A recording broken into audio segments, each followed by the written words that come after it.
Me emër të Allahut, mëshirues dhe përdlimtar i madh. Amin. Amin. Ain, sin, kaf. Kështu të jep shpalljen ty, ashtu si atyre që ishin para teje, Allahu, nga dhlimtari, i urti. Allahu i lartësuar na tregon se ai ia shpalli Kur'anin madhështor profetit të tij të zgjedhur, ashtu si kurse u shpalli edhe profetëve të tjerë para tij. Kështu, këtu shprehet mirësia e madhe që Allahu i lartësuar i ka dhuruar njerëzimit me shpalljet e librave të shenjtë në mënyrë të vazhdueshme dhe me dërgimin e profetëve. Po ashtu, Allahu i lartësuar na tregon se Muhamedi asa nuk që i pari njeri që u zgjodh si profet. Tradita dhe gjendja e tij i përngjajnë traditës dhe gjendjes së të dërguarve paraardhës. Edhe shpalja të cilën ai e përcolli prej Zotit të tij është e ngjashme me atë çka sollën edhe profetët para tij. Të gjitha shpaljet e Zotit janë të vërteta dhe të mbushura me mirësi, vërtetësi dhe drejtësi. Ato janë të tilla, sepse janë shpalje nga ai që ka cilësitë absolute, si vetmi i adhuruar në qiell dhe në tokë, me fuqi, ushtet, krenari dhe urtësitë e pakrahasueshme. Ain, sin, kaf. U tefsiru suresh Shura, ajet 1. Kështu të shpall ty, si dhe atyre para teje, Perëndia i plotfuqishëm dhe i gjithdijshëm. U tefsiru suresh Shura, ajet 1. Atij i përkasin çka ka në qiell dhe çka ka në tokë. Ai është i lartësuar dhe i madhrueshëm. Vetëm e tij është çka në qiell dhe çka në tokë. Ai është i larti, i madhruari. Çdo botë që ekziston, bota e qiellit apo e tokës, është prona dhe mbretëria e tij, e nështruar ndaj pushtetit dhe administrimit të tij. Çdo gjë nështrohet gjykimit të Allahut. Allahu i lartësuar është El Aliu, i larti. Ai është i lartësuar në qendjen e tij, në pushtetin e tij dhe në sundimin e tij. Allahu i lartësuar është El Adhim, madhështori. Madje prej madhështisë së tij, gati që qiejt po shkryen prej madhërisë së tij, njëri mbi tjetrin. Engjëjt e madhërojnë duke e falendëruar Zotin e tyre dhe kërkojnë falje për ata që janë në tokë. Ja, pra Perëndia, me të vërtetë është falës dhe mëshirues. Qiejt e lartë mbi ta gati përcasin, prej frikës ndaj Zotit. Me gjithë madhështinë dhe gjerësinë e tyre, qiejt gati sa nuk shpërbën e shkatërohen. Ndërkaq, melekët i thurin lavde, duke e falendëruar Zotin e tyre. Melekët e pastër dhe të afruar tek Zoti nështrohen të përulur madhështisë së Zotit të tyre. Ata shprehin varfërinë dhe përuljen e tyre kundrejt krenarisë të madhërishmit. Ata janë të nështruar dhe të bindur ndaj urdhrave të Allahut të lartësuar. Ata e madhrojnë Allahun pa ndërprerje dhe e lartësojnë atë nga çdo mangësi që ja përshkruajnë krijesat. Melekët e lavdërojnë Allahun, duke përmendur çdo cilësitë e tij madhështore dhe absolute dhe kërkojnë falje të gjinave për ata që janë në tokë. Ata, gjithashtu, i kërkojnë falje Zotit për çdo gabim që kryhet prej banorëve të tokës, që nuk i shkon madhështisë dhe krenarisë të lartësuarit. Ata kërkojnë falje sepse e din mirë që Allahu i lartësuar është falës, i madh dhe mëshirëplot. Ta dini se me të vërtetë Allahu është falësi i madh dhe mëshirëplotë, sikur të mos ishte falja dhe mëshira e Allahut, krijesat do të shkatërroheshin e do të zhukeshin. Allahu i lartësuar e përshkruan vetëm me të tilla cilësitë e shkëlqyera pikërisht pasi përmend faktin që është ai i cili ka dhënë shpallje profetëve në përgjithësi dhe në mënyrë të veçantë profetit të përzgjedhur Muhammed a.s. Përmendja e këtyre dy fakteve pranë njeri, tjetrit jep një mesazh të rëndësishëm. Ajo tregon se Kurani i Madhështor përmban në vetvete argumente, shenja dhe fakte shumë të qarta, që tregojnë se krijuesi i lartësuar ka cilësi të larta dhe emra atribute madhështore. Nëpërmjet Kuranit, ai na prezanton vetëm me të gjithë emrat dhe atributet e tij të shkëlqyera, që e mbushin zemrën e robit me dije të plotë rreth tij, me dashuri për Zotin e vetëm në qiell dhe në tokë, me madhërim dhe frikë respekt për madhështorin, krenarin e të lartësuarin. Nga ky prezantim, të gjithë duhet t'i drejtojnë adhurimet e tyre, të çfarëdo lloji qofshin, veç Allahut të lartësuar. Çdo kush që lexon Kuranin bindet dhe qartësohet se gjinohu më i rëndë është adhurimi i diçka tjetër veç Allahut, me dashuri, madhërim, nënshtrim dhe bindje. Është krim të adhurosh diçka që nuk ka në dorë as dëm as dobi, as për veten e vet dhe as për të tjerët. Madje, gjithçka tjetër veç Allahut të lartësuar është krijesë, dhe si e tillë, ajo është e nevojshme për ndihmën e Allahut të lartësuar dhe për kujdesin e tij. Me pas, Allahu i lartësuar thot: ata që marrin, pos Perëndis, ndihmë, shok tjerë, Perëndia është mbikëqyrës mbi ta, e ti nuk je kujdestar i tyre. Sa për ata që përveç tij adhurojnë zotat e tjerë, këta kanë parapëlqyer të zgjedhin meq dhe të dashur të tjerë, veç Allahut të lartësuar. Këta u shprehin zotave të tyre të gjithë dashurinë, madhrimin, nështrimin dhe bindjen e vet. Ata i adhurojnë e dojtë sikurse do duhej të adhuronin Allahun dhe u nështrohen atyre sikurse do duhej të nështroheshin Allahut. Por le ta kuptojnë këta të mirë, se zotat që ata i adhurojnë dhe u nështrohen janë të kotë dhe të pafuqishëm të sjellin ndonjë dobi apo t'i ruajnë nga ndonjë e keqe. Ata zota kur nuk mund të përgjigjen lutjeve të tyre. Përveç kësaj, le të marrim vesh edhe diçka tjetër të frikshme, siç thot Allahu i lartësuar, Allahu është mbikëqyrësi i tyre. Pra, jo vetëm që nuk përfitojnë gjë nga adhurimet dhe nështrimi ndaj idhujve, por Allahu i lartësuar do t'u regjistrojë dhe ruaj të gjitha veprat, dhe pastaj do t'i shpërblej për mirë ose për keq. Ti nuk je përgjegjës për ta. Kuptimi nuk je ti kujdestari apo roja i tyre, që të pyesësh për veprat e tyre. Ti je vetë një përcjellës, një lajmërues që e ka kryer detyrën e vet. Pastaj Allahu i lartësuar na përkujton mirësinë që ai dhuroi Muhamedit, a.s. dhe njerëzimit me shpalljen e këtij Kurani. Ai thot: Ja, kështu, na ta kemi shpallur ty Kuranin në gjuhën arabe për ta paralajmëruar popullin e Mekës dhe ata rreth saj, dhe ti paralajmërosh ata për ditën e tubimit, kiametit, për të cilën s'ka dyshim. Atëherë një grup do të shkojnë në xhenet e grupi tjetër në xhenem. Ne ta shpallën ty këtë Kuranin e arabisht që ti këshillosh kryqendrën, Mekën dhe ata përreth saj.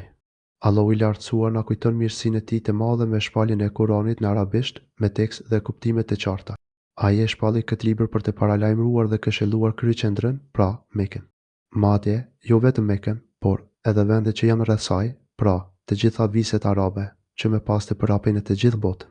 Kurani u shpall edhe për një qëllim tjetër dhe tu të reqësh vërejtjen për ditën e tubimit, për të cilën nuk ka dyshim.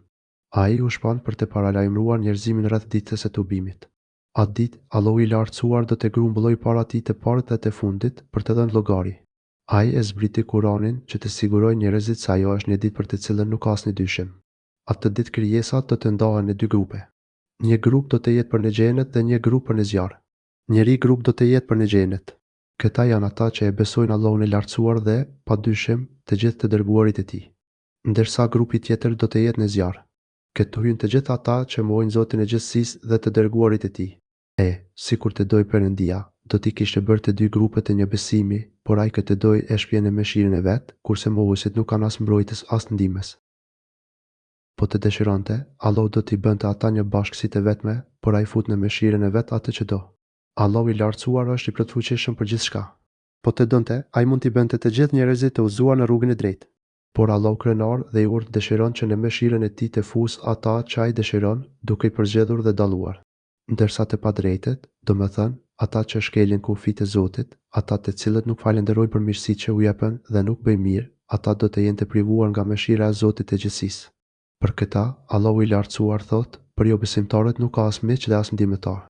Por ata nuk do të ketë ndonjë mik që t'i ndihmojë për ndonjë të mirë dhe as ndihmëtar që t'i ruajë nga e keqja që i pret. Vallë, a mos marrin ata mbrojtës tjetër posa tij? Pikçuditse, Perëndia është i vetmi mbrojtës dhe ai do t'i ngjallë të vdekurit. Vetëm ai është i përshtatshëm për çdo gjë. Mos vallë, ata zgjedhin mbrojtës të tjerë veç atij. Pikçuditse ata kanë zgjedhur zota të tjerë veç Allahut të lartësuar, të cilët i adhurojnë dhe u nështruan. Por ky është një gabim shumë i ulët dhe i parësyeshëm që ata bëjnë, sepse është Allahu i lartësuar ai që meriton të adhurohet, t'i bindesh dhe t'i nështrohesh. Vetëm Allahu është mbrojtësi. Pra, Allahu është Elueli, mbrojtësi, i dashuri ose miku i besimtarëve. Allahu është ai të cilit duhet i përkushtohen të gjitha adhurimet. Allahu është Elueli për krijesat, që zbaton vendimet e tij të drejta dhe plot mëshirë për ta. Ai përkujdeset në mënyrë të veçantë për adhuruesit e tij të sinqertë, duke i nxjerrë ata prej errësirave në dritë. Me butësinë dhe mëshirën e tij, Allahu është gjithmonë në ndihmë të besimtarëve për çdo çështje të tyre. Është ai që ngjall të vdekurit dhe është i plotfuqishëm për gjithçka. Është Allahu i lartësuar që ka në dorë jetën dhe vdekjen. Është ai që ka pushtetin e plot mbi gjithçka. Vetëm Allahu jep jetë dhe vdekje dhe vetëm ajo që ai dëshiron do të ndodhë. Atëherë, vetëm ai meriton adhurimin, dashurinë, madhërimin, bindjen dhe nështrimin ton. Ai është i vetëm dhe i pashosh në çdo aspekt. Për çfarë do çështje që të polemizoni, vendimi është te Perëndia. Ky është Perëndia, Zoti im. Unë vetëm te ai mbështetem dhe vetëm tek ai kthehem. Për çdo çështje për të cilën nuk pajtoheni, gjykimin për të e gjeni tek Allahu. Kuptimi për çdo mospajtim që keni, qoftë për sa për këtë çështjeve themelore të fesë, qoftë për ato me të imtat, të jeni të bindur se gjykimin e drejtë për to e ka dhënë Allahu i lartësuar. Kësaj është detyrë për ju që ta kërkoni zgjidhjen e librit e Allahut dhe në traditën e profetit as.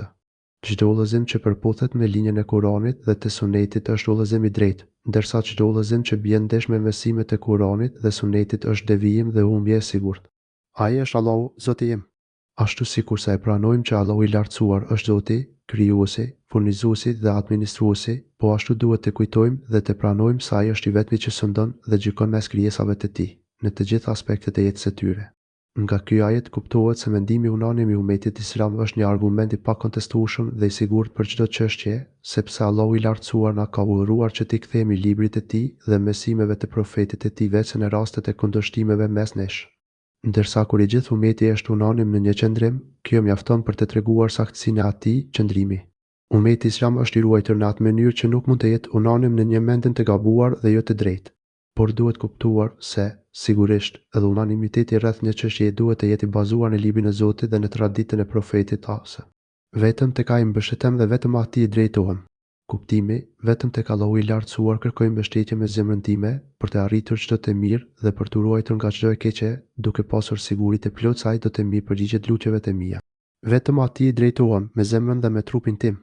Me gjithë qenjen time janë përkushtuar adhurimit dhe bindjes ndaj Allahut. Adhurimi dhe mbështetja tek Allahu janë dy shtylla për përsosin e njerëzit, të cilat Allahu i lartësuar i ka përmendur shpesh së bashku në Kur'an. Me bashkërendimin e të dyjave arrihet përsosmëria e robit. Me cënimin e tyre apo të njerëz prej tyre, synohet edhe përsosmëria e tij. Ja dy ajetet e tjera, ku adhurimi dhe mbështetja përmenden bashkë, vetëm ty të adhurojmë dhe vetëm tek ti ndihmë kërkojmë. Dhe vetëm atë adhuroj dhe vetëm atij mbështetje. Krijuesi i qiejve dhe i tokës. Ai prej jush ka krijuar çifte për ju, e krijoi çifte edhe prej shtazëve, që kështu që u shumëzoi. Asgjë nuk i shëmbëllën atij. Ai i dëgjon të gjitha dhe i sheh të gjitha. Ai është krijuesi i qiejve e i tokës. Allahu është shpikësi dhe krijuesi i tyre, me pushtetin, dëshirën dhe urtësinë e tij. Nga lloji juaj ai krijoi për ju bashkëshorte. Kuptimi, Allahu krijoi për ju bashkëshorte, që të gjeni qetësi dhe prejen e to, që prej jush të vinë pasardhës e plot mirësitë e tjera dhe nga kafshët krijoi çifte. Të gjitha llojet e kafshëve Allahu i krijoi çift, mashkull dhe femër, që ato të shtohen dhe të bëjnë dobi njerëzve. Allahu i lartësuar thotë se kafshët i krijoi për ne. Pra, qëllimi i ekzistencës së tyre është thjesht për të mirën dhe dobinë tonë që t'ju shumoj. Allahu i lartësuar i krijoi njerëzit dhe kafshët çift, që mirësitë të shtohen sa më shumë. Nuk ka të ngjashëm me ta. Asgjë nuk i shëmbëllon Allahut të lartësuar. Asnjë krijesë nuk është si ai dhe nuk i përgjan atij, as në qenien e tij, as në emrat, as në cilësitë dhe as në veprat e tij. Emrat e Allahut janë të gjithë të bukur, ndërsa cilësitë e tij janë absolutisht të larta dhe tregojnë madhështinë e tij. Nëpërmjet veprave të tij, Allahu i lartësuar i solli në ekzistencë krijesat pa pasur nevojë për askënd. Ai nuk ka nevojë për shoqërues dhe ndihmës. Allahu nuk ka të ngjashëm, sepse ai është i vetëm dhe absolutisht i plot në çdo aspekt. Ai është gjithdëgjuesi, gjithshikuesi. Allahu është Semiun, dëgjuesi i të gjitha zërave, në të gjitha gjuhët, kur ato lutën për çdo nevojë. Ai është Basir, gjithshikuesi absolut. Ai sheh edhe gjurmët e milingonës së zezë, kur ajo ecën mbi një shkëmb gjatë natës së errët. Ai sheh se si depërton ushqimin e trupat e krijesave me të vogla. Ai sheh edhe lëvizjen e ujit nëpër enët me të vogla të trupit. Ky ajet dëshmon për saktësinë e Ehli Suneti wal Xhamal në besimin e tyre për emrat dhe cilësitë e Zotit. Ata pohojnë për Zotin çdo emër dhe cilësitë e tij, që ai e ka pohuar për veten e tij dhe që Muhamedi e ka pohuar për të. Por, nga ana tjetër, ata mohojnë për gjasimin apo shëmbëllimin e emrave dhe cilësive të tij me emrat dhe cilësitë e krijesave.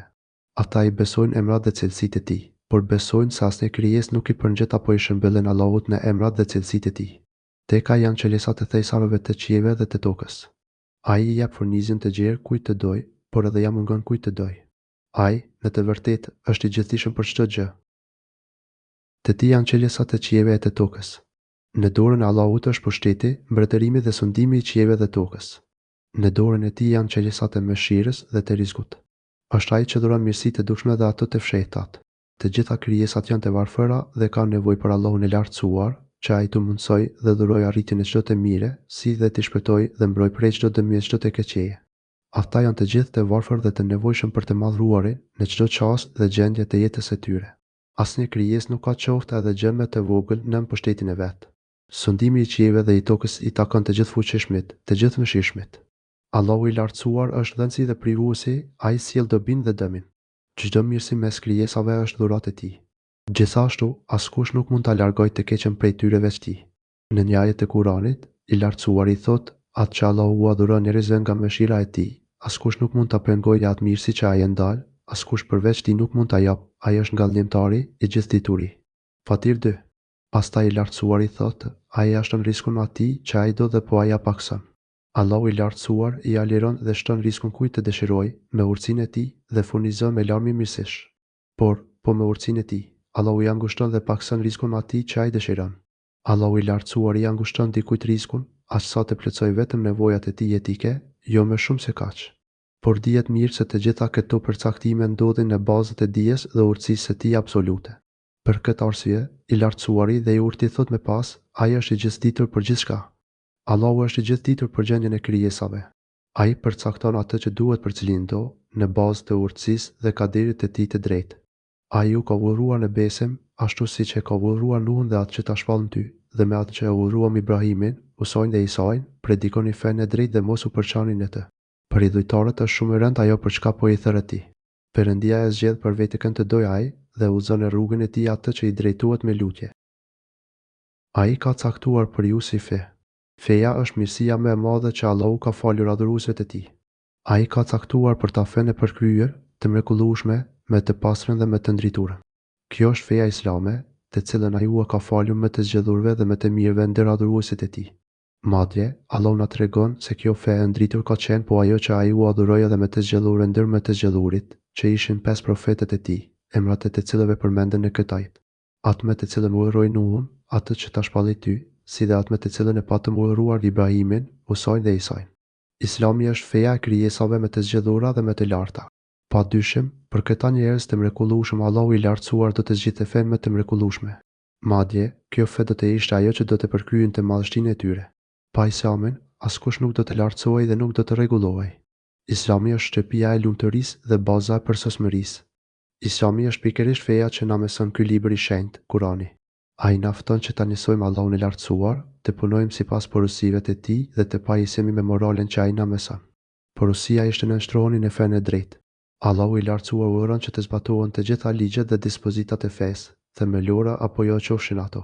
Ai urdhëron që të zbatojmë fenë në veten tonë dhe të përpiqemi sa më shumë për bamirësi ndaj njëri tjetrit, duke bashkëpunuar për veprat e mira dhe jo për gjinoa dhe armiqësi dhe mos u përçani në të. Synimi ynë të jetë gjithmonë uniteti, si për çështjet themelore të fesë, edhe për devizimet e saj. Nuk duhet të na përçajnë çështjet ku kemi mendime të ndryshme. Nuk duhet të bëhemi armiq të njëri tjetrit, ndërkohë që themeli ynë i përbashkët është Islami, njëjësimi i Allahut në adhurim dhe ndjekja e traditës së profetit Asa.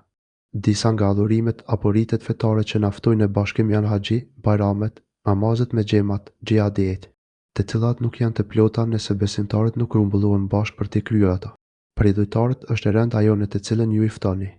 Kuptimi, për idhujtarët janë shumë të vështira ato gjëra në të cilat i fton. Kështu, ti i fton ata që të jenë të sinqertë në adhurimin e Allahut si një të vetëm dhe të largohen nga adhurimi i çdo gjëje tjetër veç tij. Njësimi i Zotit në adhurim dhe largimi nga idhujtaria është diçka shumë e vështirë për ta, sikurse thotë i Madhëruari në ajetet e tjera, kur përmendet Allahu, ai që është një dhe i vetëm, zemrat e atyre që nuk besojnë në jetën tjetër mbushen me neverje pa kënaqësi. Por, kur përmenden të tjerë, përveç ti, ja, ata mbushen me gëzim. Zumer 45. Apo i zëvendëson zotat me një zot e vetëm? E kështu ditë se kjo është vërtet, shumë e çuditshme. Sot 5 Allahu përzgjedh për këtë. Fe atë që ai do. Allahu i urtë dhe i gjithditur përzgjedh mes krijesave të tij atë që meriton të zgjedhet për të bartur shpalljen e tij dhe për t'u bërë i zgjedhuri dhe i dashuri i tij.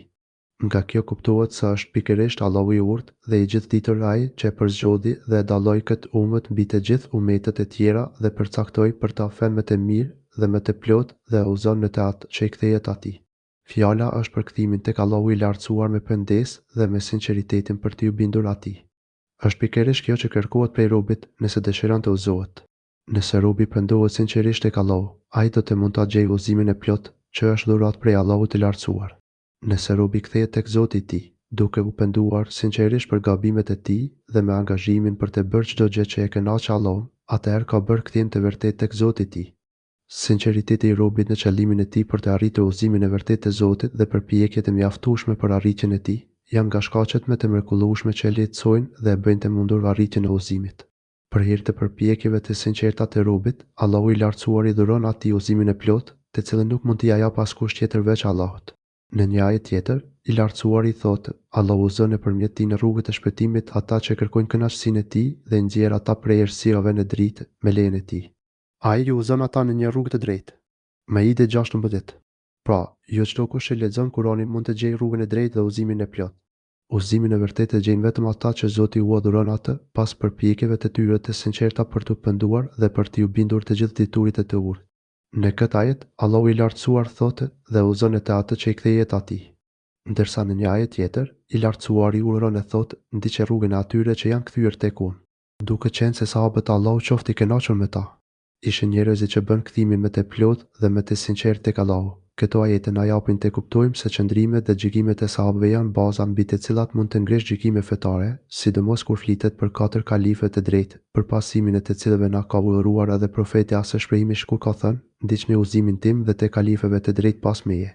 Nuk ka dyshim se Allahu i madhërisëm është krijuesi dhe sunduesi i krijesave. Nuk ndodh asgjë në qiell dhe në tokë pa lejen dhe përcaktimin e tij të urtë dhe të drejtë. Nuk ka dyshim gjithashtu edhe se udhëzimi është dhurata më e mirë që i gjithëmshirëshmi u ka dhuruar njerëzve. Udhëzimi është dhuratë e të madhërismit të cilën ai adhuron i bazuar në dijen e tij absolute dhe urtësinë e tij hyjnore. Thotë i urti, por është Allahu ai që ju a bën të dashurbesimin dhe ju a zbukuron atë në zemrat tuaja, ndërsa mosbesimin, shfrenimin dhe kundërshtimin ju a bën që t'i urreni. Këta dhe vetëm këta janë të udhëzuarit në rrugën e drejtë. Kjo është mirësia e dhuruar prej Allahut. Allahu është i gjithëditur e i urtë. Ogjoat 7:8. Ai e di mirë se kush e meriton udhëzimin e ti dhe kush jo. Allahu i lartësuar askujt nuk i bën pa drejtësi dhe është e papranueshme që dikush të dojë rrugën e drejtë dhe i gjithëmshirëshmi ta devijojë nga rruga e drejtë.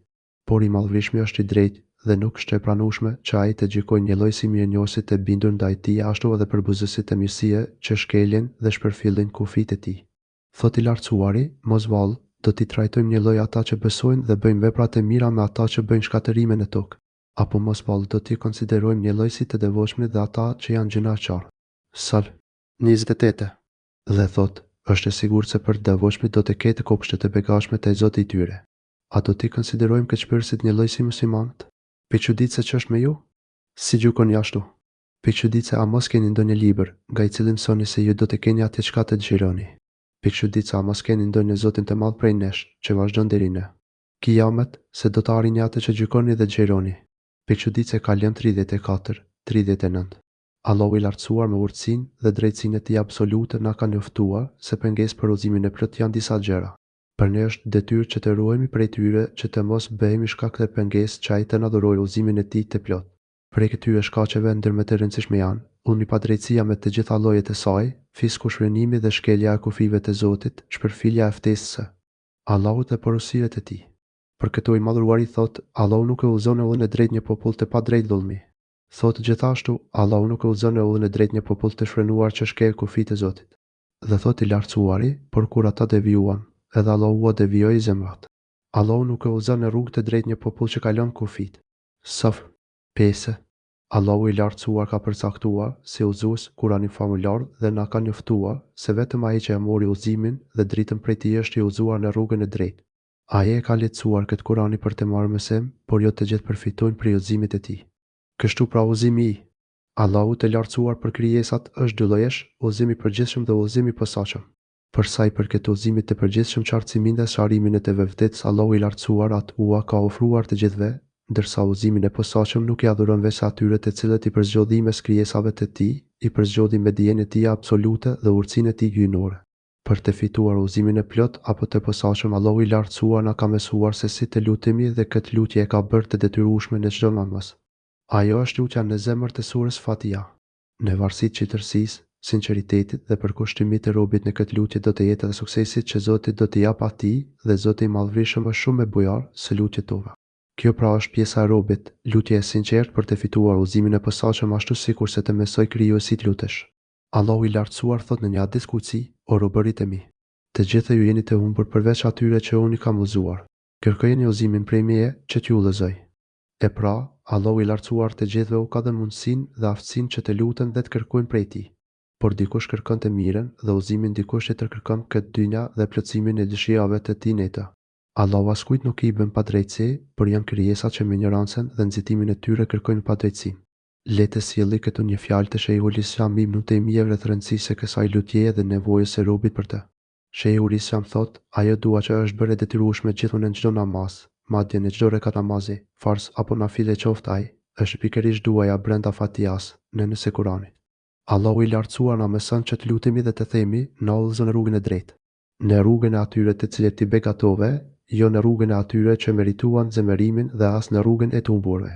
Ai na udhëzon dhe porosi që të lutemi me këtë lutje sepse çdo njeri, çdo rob, është i varfër dhe ka nevojë të domosdoshme për atë që synon të realizojë kjo dua, pa përzimin në rrugën e drejtë. Nuk mund të shpëtosh këndshkimi dhe trishtimi vesen nëpërmjet kësaj duaje dhe nuk mund të arrish lumturinë vesen nëpërmjet saj.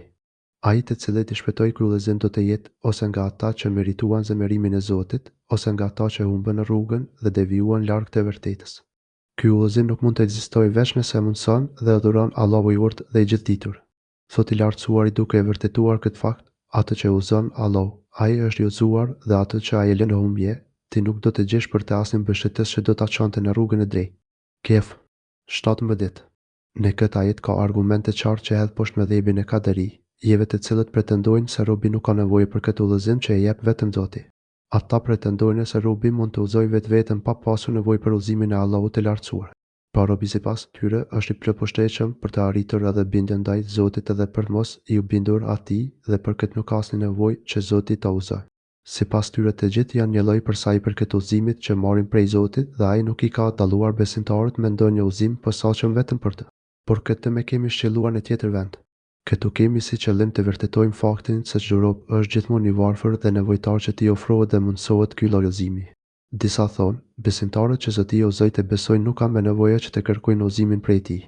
Të tjerë i përgjigjen kësaj duke thënë, kur lutemi për udhëzim, ne në të vërtetë thjesht kërkojmë forcimin e këtij udhëzimi të dhënë nga Zoti.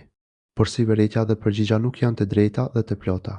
Të dyja ato tregojnë për paditurinë e tyre për gjendjen e njeriu dhe asaj me çfarë ai është udhëruar. Siratul Mustaqim rruga e drejtë shfaqet apo interpretohet duke kryer në çdo kohë dhe moment të jetës ato vepra dhe për të folur ato fjalë, për të cilat je udhëruar dhe të largohesh nga çdo punë fjalë prej se cilave je ndaluar. Rruga e drejtë nuk mund të realizohet derisa te robi të lindë një dëshirë e fortë për të punuar ato për të cilat udhërohet dhe të lindë një urrëtie e fortë e mjaftueshme për të larguar nga ato prej të cilave ndalohet. Kjo është ajo dija e shtjelluar dhe dëshira për të vepruar. Por kjo dije dhe kjo dëshirë nuk mund të përfituohet që të ndodhë për një rresht dhe në një moment të vetëm. Madje në çdo moment robi ka nevojë që Allahu i lartësuar të vendosën në zemrën e tij ato lloj njohurish dhe dëshirash ambicie për të zbatuar dhe punuar me atë dije në atë moment. Është e vërtetë që me pranimin e Islamit ai ka arritur një nivel udhëzimi të përgjithshëm dhe dije të përgjithshme rreth faktit që Kurani është hake, feja islame është hak, profeti i Islamit është hake, etj këto çështje të përgjithshme. Por ky udhëzim dije dhe ambicie i përgjithshëm shpesh herë nuk është i mjaftueshëm nëse atij nuk i dhurohet një udhëzim i shtjelluar në çdo çështje që atij i del para në jetën e tij, çështje në të cilat shumë krijesa devijojnë dhe çoroditen. Nëse nuk të ofrohet udhëzimi i tij dhe ambicia i posaçëm do të mbizotërohesh nga epshet dëshirat e shfrenuar dhe të devijuara dhe dëshimet.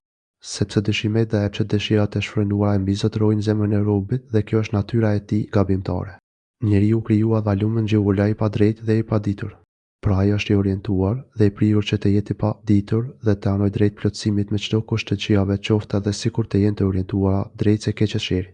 Pra duke qenë me një natyrë të tillë ai gjithmonë ka nevojë për një udhëzim të posaçëm që të largojë paditurinë e tij si dhe për një ambicie dhe dëshirë të fortë për drejtësi që të ekuilibrojë ndjenjat dhe veprimet e tij, të vendosë një raport të drejtë mes dashurisë dhe urrëties, kënaqësisë dhe zemërimit, veprimit dhe lënjes mos veprimit, dhënjes dhe mosdhënjes.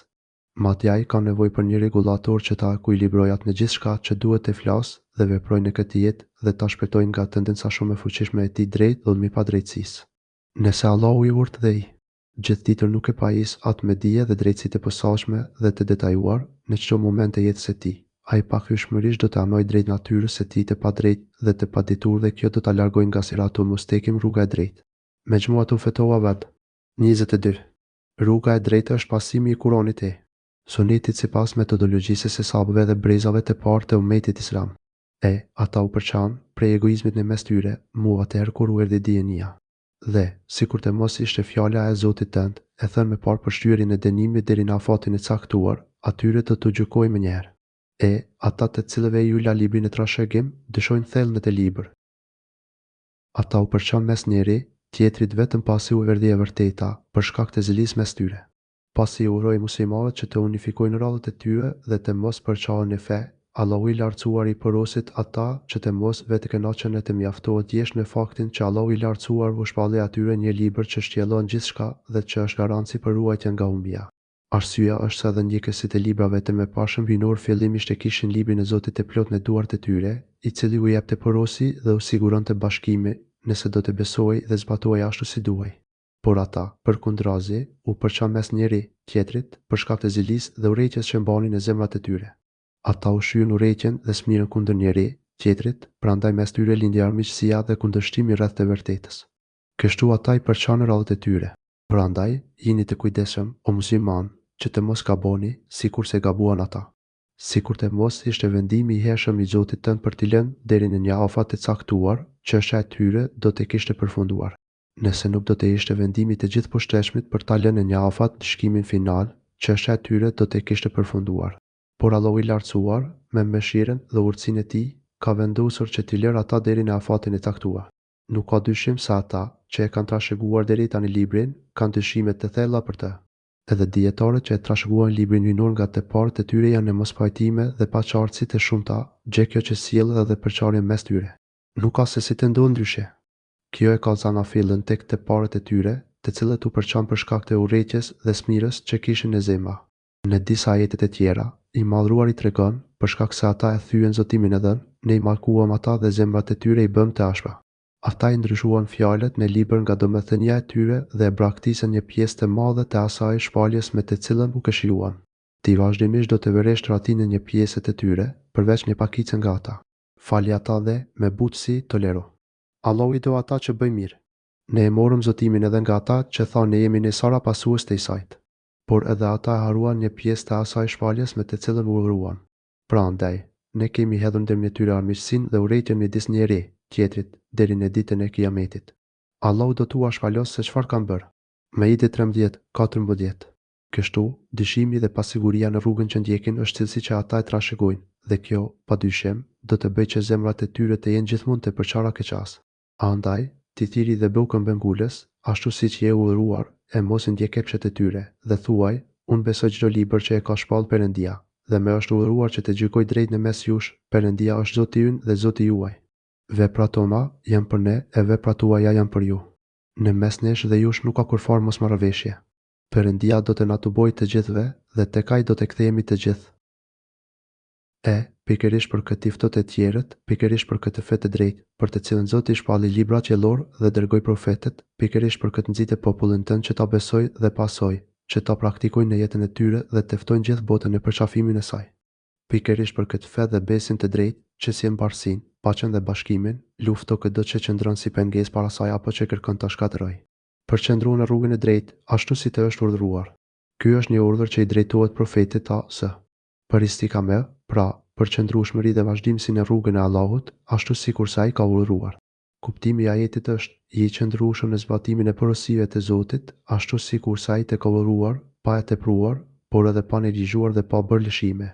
Adhuroje Zotin tënd duke qenë i vazhdueshëm, sistematik dhe korrekt në zbatimin e urdhave të tij dhe në largimin nga ndalesat e tij. Ky është një urdhër i mrekullueshëm që i gjithë dituri jep në këtë Kurani. Ai është urdhër, nga njëra anë, për të plotësuar vetveten, duke qenë i vazhdueshëm dhe këmbëngulës në adhurimin e Zotit dhe, nga ana tjetër, për të përpjekur që të udhëzohen edhe të tjerët në adhurimin e një Zoti të vetëm për të jetuar sipas porosive të tij. Ky urdhër vërtet i drejtohej profetit, por, sikur se dihet, të gjithë urdhrat që Zoti ja ka drejtuar profetit as. Vlen edhe për ummetin e tij, përveç rasteve ku ka dëshmi të qarta që ata kanë qenë të posaçëm vetëm për profetin as. Dhe kur mos shkopas dëshirave të tyre. Kuptimi, kursesi mos u bëj pasues i dëshirave dhe prijeve të njerëzve të devijuar e të prishur, qafir, munafik idhujtar apo çfarë do lloji qofshin ata.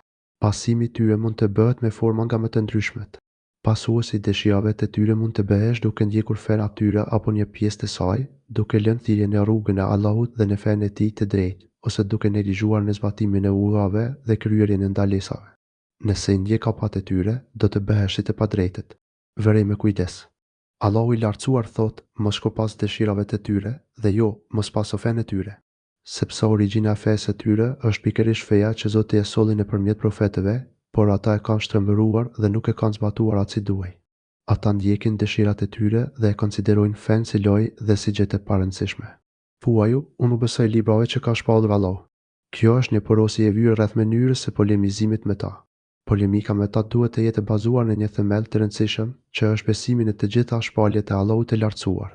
Kështu, atyre duhet t'u bëjmë të ditur se Islami na udhëzon që të besojmë të gjitha shpalljet hyjnore dhe kjo tregon madhështinë, mirësinë dhe sigurinë e kësaj feje mbi të gjitha fetë e tjera.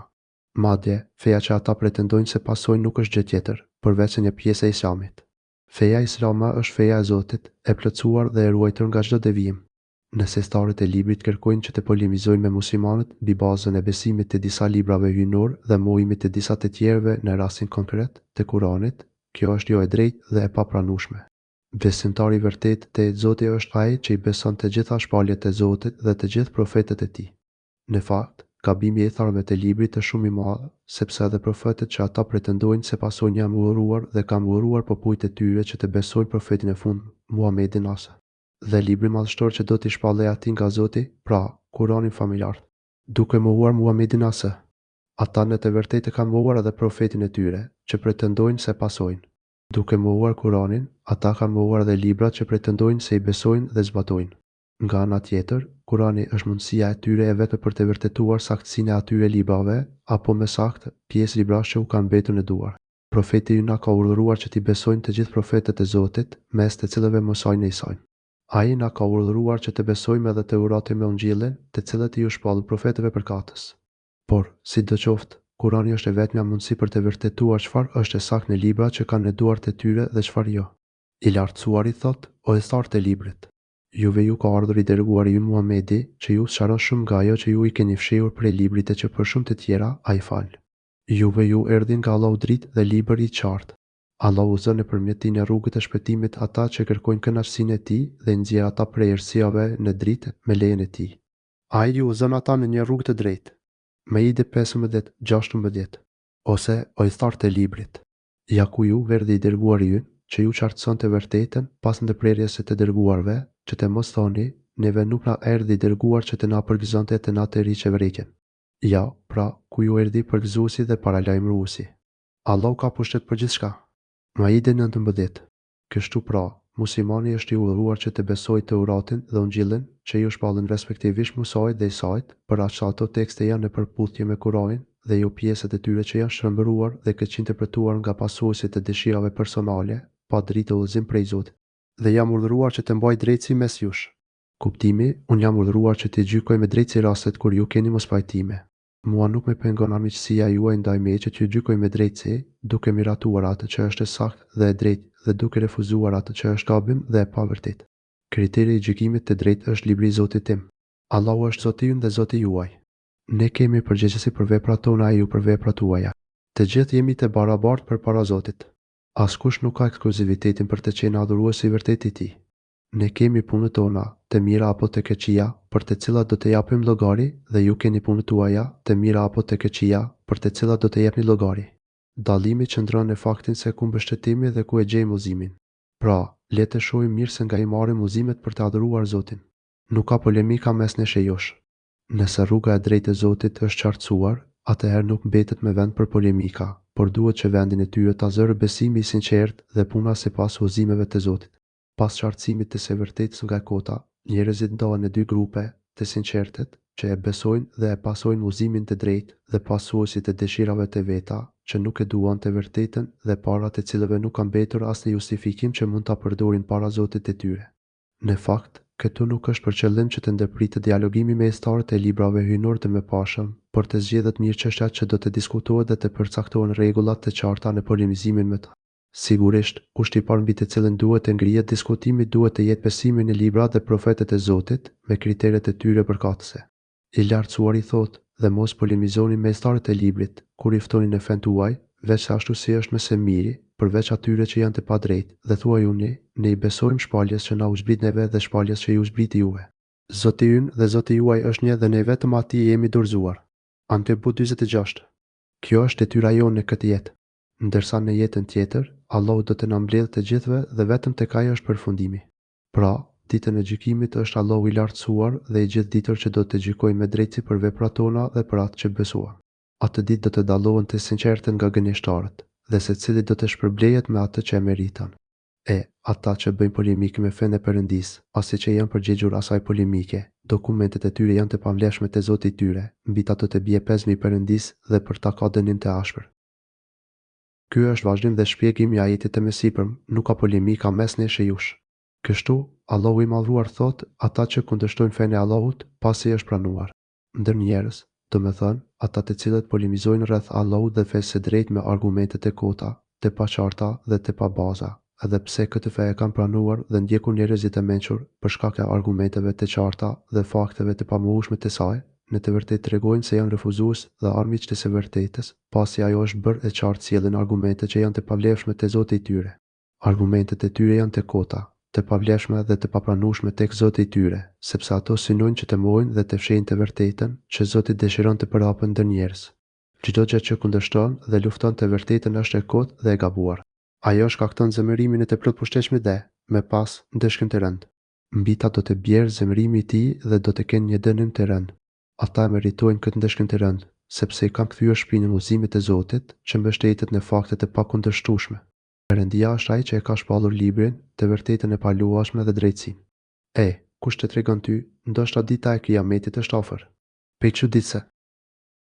Pasi bëri të ditur se argumentet e tij janë të qarta, të padiskutueshme dhe të pranueshme nga çdo kush që ka mirësinë e shpirt, Allahu i lartësuar tregon cilësitë themelore të librit të tij, madje të gjitha shpaljeve që ai ka zbritur për njerëzit, që ata të mund të dallojnë lehtë të vërtetën nga e kota, të drejtën nga e padrejta. Allahu është ai që e zbriti librin me të vërtetën e sigurt dhe me drejtsinë. Libri që Zoti e shpalli për njerëzit është Kurani. Ai u shpal me të vërtetën e qartë dhe në mënyrë të sigurt, pra, nëpërmjet Xhibrilit, pesnikut të melekëve, tek Muhamedi, pesniku i njerëzve. Kurani përmban drejtsinë, të vërtetën dhe dijen e sigurt nga çdo shtrëmbërim dhe dyshim. Ai është i gjithë i përbërë nga ajetet e sqaruara plotësisht. Ajetet e tij janë thellësisht të kuptueshme dhe shqellojnë çdo gjë që lidhet me besimin e drejtë dhe qëllimet hyjnore. Ai është treguesi më i mirë dhe më i besueshëm i rrugës së drejtë. Kurani uzon të veprimet e drejta dhe na mëson që të gjykojmë me drejtësi, duke përdorur analogji të bazuar mbi rregulla të drejta dhe argumente logjike të drejta. Kjo do të thotë që të gjitha gjykimet e drejta, të përftuara nga faktet e veshbuara në vetët tona dhe në ambientin që na vërethon, në ligjet dhe rregullat e sheriatit, në dispozitat dhe urtësitë e fesë apo në ligjësitë shkak, pasojë të kësaj bote, të gjitha këto, pra, hyjnë në drejtsinë që Zoti e zbriti për njerëzit, që ata të peshojnë dhe gjykojnë drejt çdo çështje të paqartë të tyre. Çdo kush që, kur gjykon, nuk i përmbahet librit të Zotit dhe logjikës së drejtë të shëndosh, ai nuk gjykon drejt, prandaj gjykimi i tij është i pavlefshëm. Kush gjykon duke mos u bazuar në librin hyjnor dhe në logjikën e drejtë mizan ka shembur themelet e gjykimit dhe gjithçka e ndërtuar mbi themelet e tilla është e rënuar. Që të marrësh për bazë një tekst hyjnor, fillimisht duhet të vërtetosh saktësinë e burimit dhe besnikërinë e transmetimit të tij deri tek ne. Me pas, duhet të përzgjedhësh mënyrën e saktë të shpjegimit dhe interpretimit të tij. Kështu dallohet argumenti ligjor, mbi të cilën mund të ndërtosh gjykime, nga ai që nuk konsiderohet i tillë. Ndërsa ata që flasin me fjalë të bukura, por që nuk janë të bazuar në tekst hyjnor dhe në logjikë të drejtë, ata janë shumë larg të vërtetës dhe drejtësisë. Me pas, Allahu i lartësuar kërcënon ata që, në shenjë mosbesimi, kërkojnë përshpejtimin e Kiametit, ti nuk mund ta dish, ndoshta çasti i shkatërimit është afër. Momenti se kur do të ndodhë Kiameti nuk mund të përcaktohet nga ju. Ai pritet të ndodhë në çdo kohë, madje mund të jetë shumë shpejt. E nxitojnë qastin ata që nuk besojnë në të, e ata që besojnë, duajnë nga ajo dhe dinë se ajo është plotësisht e vërtetë. Me të vërtetë, ata që polemizojnë për ditën e Kiametit janë në humbje të largët. Ata që nuk e besojnë atë, Kiametin, kërkojnë që ai të vijë sa më shpejt për të treguar mosbesimin e tyre, mohuesit e kësaj dite kërkojnë përshpejtimin e saj.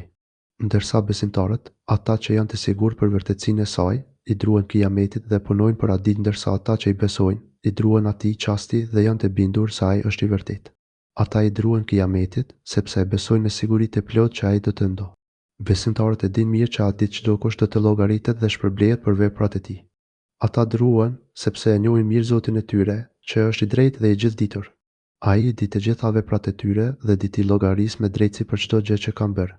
E si mund të kenë dyshim për diçka që Zoti e ka thënë në librin e tij të vërtetë, në Kur'anin madhështor? Pe çudit se Kiameti është i sigurt, prandaj lum ata që përgatiten për të dhe mjerë ata që e shpërfillin atë. Ta dini se ata që bëjnë polemika, duke vënë në dyshim ditën e Kiametit, janë në një humbje të thellë. Edhe pse ata polemizojnë me profetët dhe pasuesit e tyre rreth vërtetësisë së këtij momenti, ata përsëri kanë dyshime. Ata janë shumë larg së vërtetës. E ku ka humbje më të madhe se sa humbja atij që nuk beson jetën e pasosur të ahiretit, atë jetë që u krijua për të qenë e tillë. Ajo është jeta në të cilën do të jepë shpërblimet e veprave. Në atë jetë, Allahu i lartësuar do të shfaqet dukshëm dhe me të gjithë dimensionin e tyre, drejtësinë dhe bamirësinë e tij mes krijesave. Madje, kjo jetë në dynja, në krahasim me atë ahiretit, është si ai udhëtari që qëndron në hijen e një pemë për të pushuar dhe pastaj ngrihet dhe e le atë për të vazhduar me të udhëtimin e gjatë. Kjo dynja është thjesht një vend kalimtar dhe jo një vend preje. Ndërsa mjeranët përkujdesen vetëm për këtë botë, e cila do të zhduket një ditë dhe mohojnë ekzistencën e asaj tjetrës në ahiret, për të cilën janë shpallur të gjithë librat hyjnor dhe janë dërguar të gjithë profetët e Zotit. Ata mohojnë jetën për të cilën janë sjellë lajme dhe fakte të sakta të vërteta nga pasuesit e profetëve deri në ditët e sotme. A nuk e mendojnë ata që profetët dhe pasuesit e tyre janë njerëzit më të ditër, më të mençur dhe më të urtë? Pe çuditse atëherë, çfarë udhëzimi marrin parasysh? Pe çuditse. Perëndia është i mirë ndaj robërve të vet, ai jep furnizim kujt të dojë, dhe ai është i plot fuqishëm dhe i pushtetshëm. Allahu është bamirës me robërit e vet. Këtu Allahu i lartësuar tregon se ai është bamirës, bujare i dashur me robërit e vet. Ai përkujdeset për ta, që ata ta njohin, ta duan, ta kërkojnë bamirësinë e tij dhe ta arrijnë atë. Bamirësia është një nga cilësitë e Allahut të lartësuar, që tregon për dijen e tij të gjerë, për butësinë, mëshirën dhe përkujdesin e tij të madhe për krijesat. Është ai që di në jemëtësi se çfarë fshehin gjokset dhe çfarë të fshet tjetër. Është Allahu që i udhëzon dhe u alicson robërve, në veçantë besimtarëve, rrugët e mirësive, rrugë që ata nuk i dinë dhe as nuk i mendojnë. Pikërisht prej bamirësisë së tij, ai ka udhëzuar besimtarët, adhuruesit e tij, ashtu si atyre kur nuk u shkonte ndërmend në parë, duke u alicuar çdo shkak dhe ndihmues udhëzimi. Allahu ka dhuruar atyre një natyrë të pastër. Ai ka pajisur besimtarët me një dashuri të natyrshme për të vërtetën dhe me vullnet të mjaftueshëm për ta pasuar këtë të vërtetë.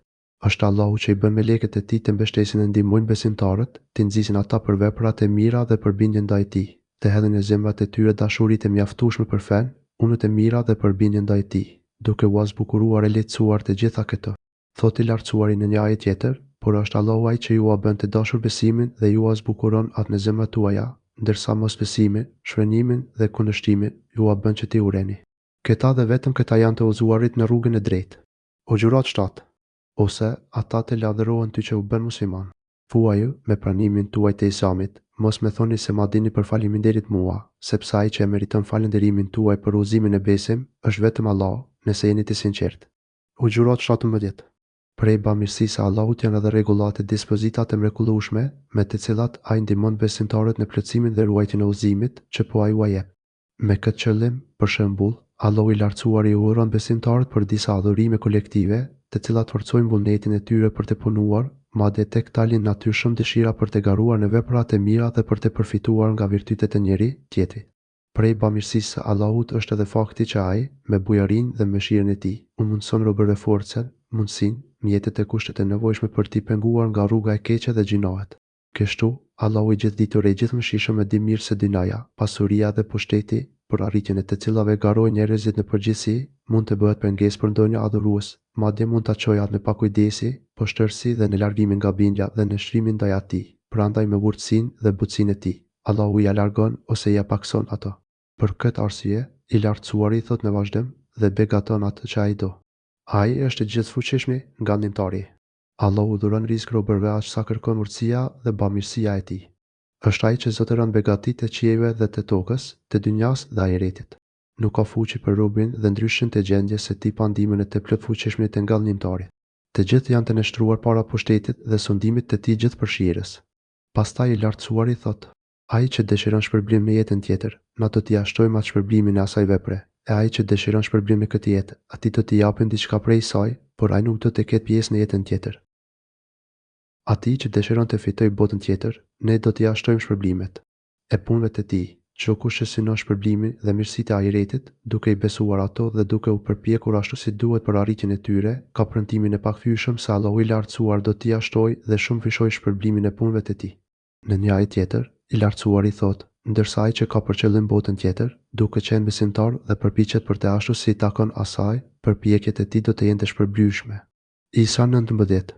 Një njeri i tillë, edhe pse angazhohet me çështjet e ahiretit, nuk do humbë gjë nga pjesa e dynjas, por do t'i jepet me bujari dhe mirësi, ndërsa atij që dëshiron vetëm këtë botë, ne kemi për t'i dhënë diçka prej saj, por në botën tjetër ai nuk ka pjesë në shpërblimin e Zotit. Ndërsa ata që duan vetëm jetën e dynjas, ata që me përpjekje dhe mundin e tyre kanë qëllim vetëm këtë jetë, ata që nuk e besojnë ahiretin dhe nuk përpiqen për të, ata që nuk shpresojnë për shpërblimin në ahiret dhe nuk i ruan shkimit në të, ata kanë për të marrë prej kësaj dynaje, siç thot Allahu i lartësuar, veç atë që e kanë për pjesë nga ajo.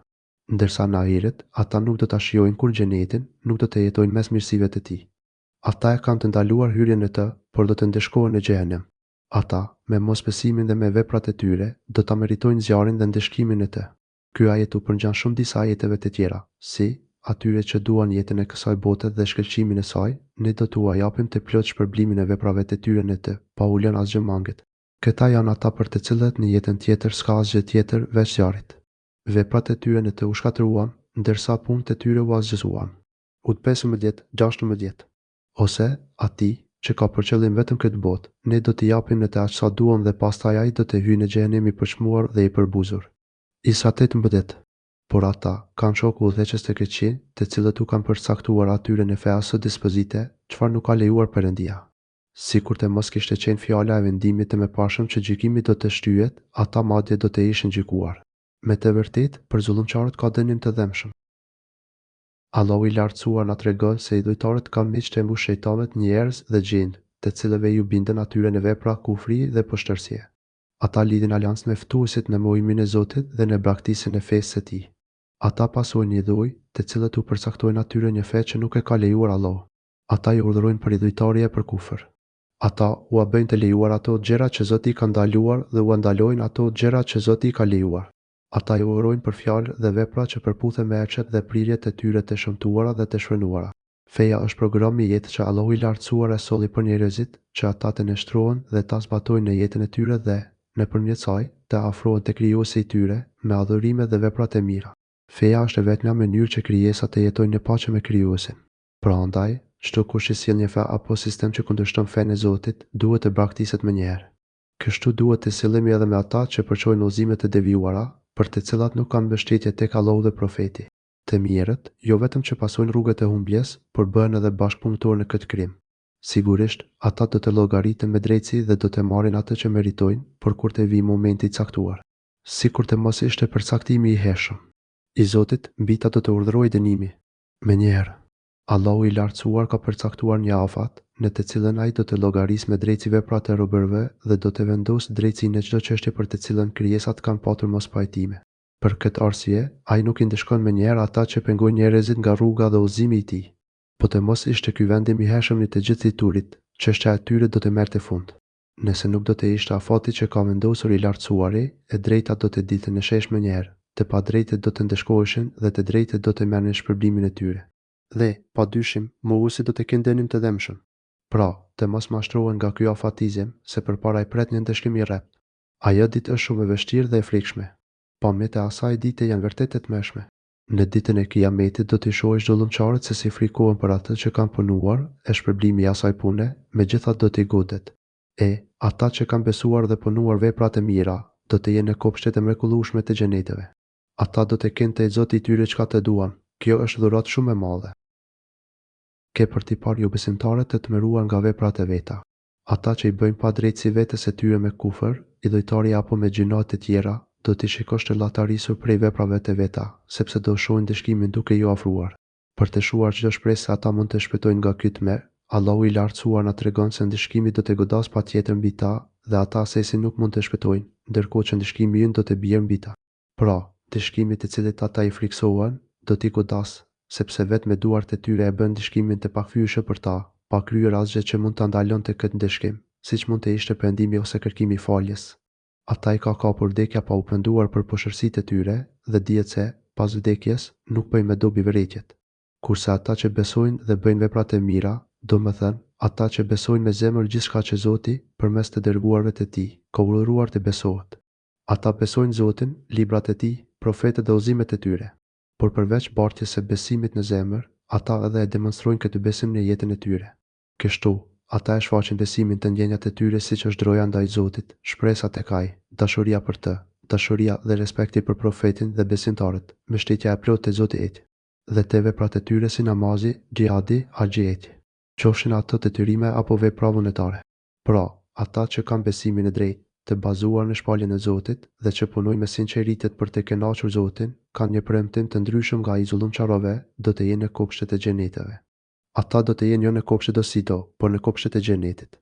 Mos pyet për bukurinë e këtyre kopsheve të lulëzuara, për lumenjtë që gurgullojnë me zhurmë të këndshme dhe qetësuese, për bimësinë e dendur dhe panoramat e mrekullueshme, për zogjit cicërues dhe zërat e bukur që këndojnë, për takimet me të dashurit dhe për intimitetet e papërshkueshme.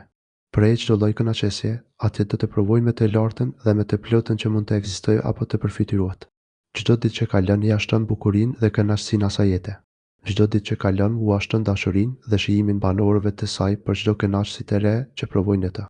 Megjithatë, çfarë do që të flasim, nuk mund të bëjmë një përshkrim të plot. Mjafton të themi atë që thot Allahu i madhruar, ata do të kenë gjithçka që dëshirojnë tek Zoti i tyre. Në xhenet, ata do të kenë gjithçka që ua dëshiron shpirti i tyre dhe që kënaq veshtrimet e tyre. Ata do të kenë atje çfarë syri nuk e ka parë, çfarë veshi nuk e ka dëgjuar dhe çfarë mendja nuk e ka menduar. Kjo është mirësia e madhe. E ku ka mirësi me të madhe sesa të kesh arritur të kënaqësh të gjithëmshishmin dhe të kesh fituar të drejtën për të jetuar pranë tij në përjetësi.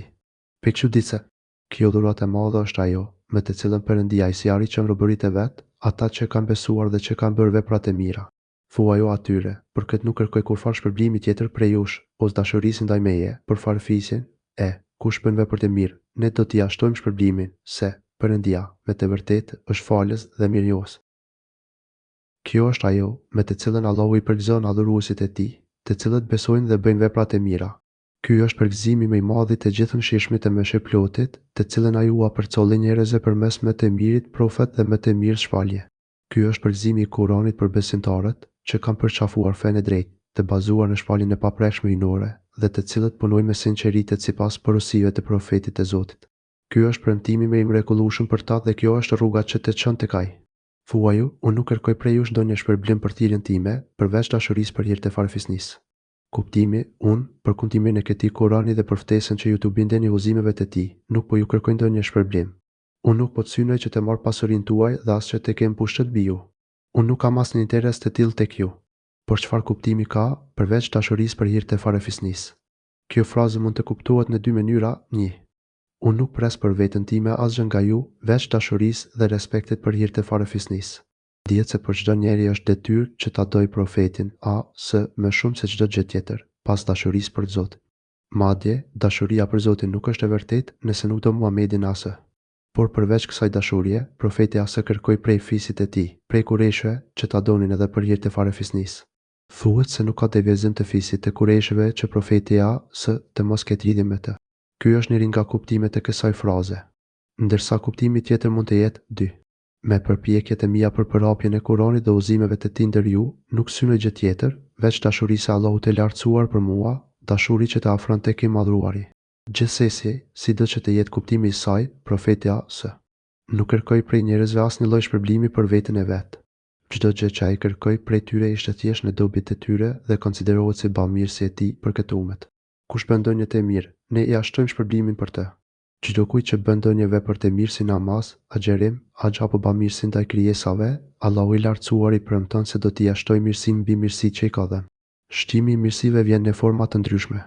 Për shembull, Allahu i lartësuar i dhuron kënaqësi dhe qetësi shpirtërore, i lehtëson çështjet, i jep rrugë zgjidhje për çdo nevojë, i hap dyert e suksesit për të tjera punë të mira, i jep vullnet dhe forcë të mjaftueshme për të shtuar veprat e mira dhe për të ngritur në grata, i jep një pozitë të veçantë dhe të lartë si në mbretërinë e qiellit, ashtu edhe ndër njerëzit në tokë. Allahu i dhuron shpërblim në këtë jetë dhe në jetën tjetër.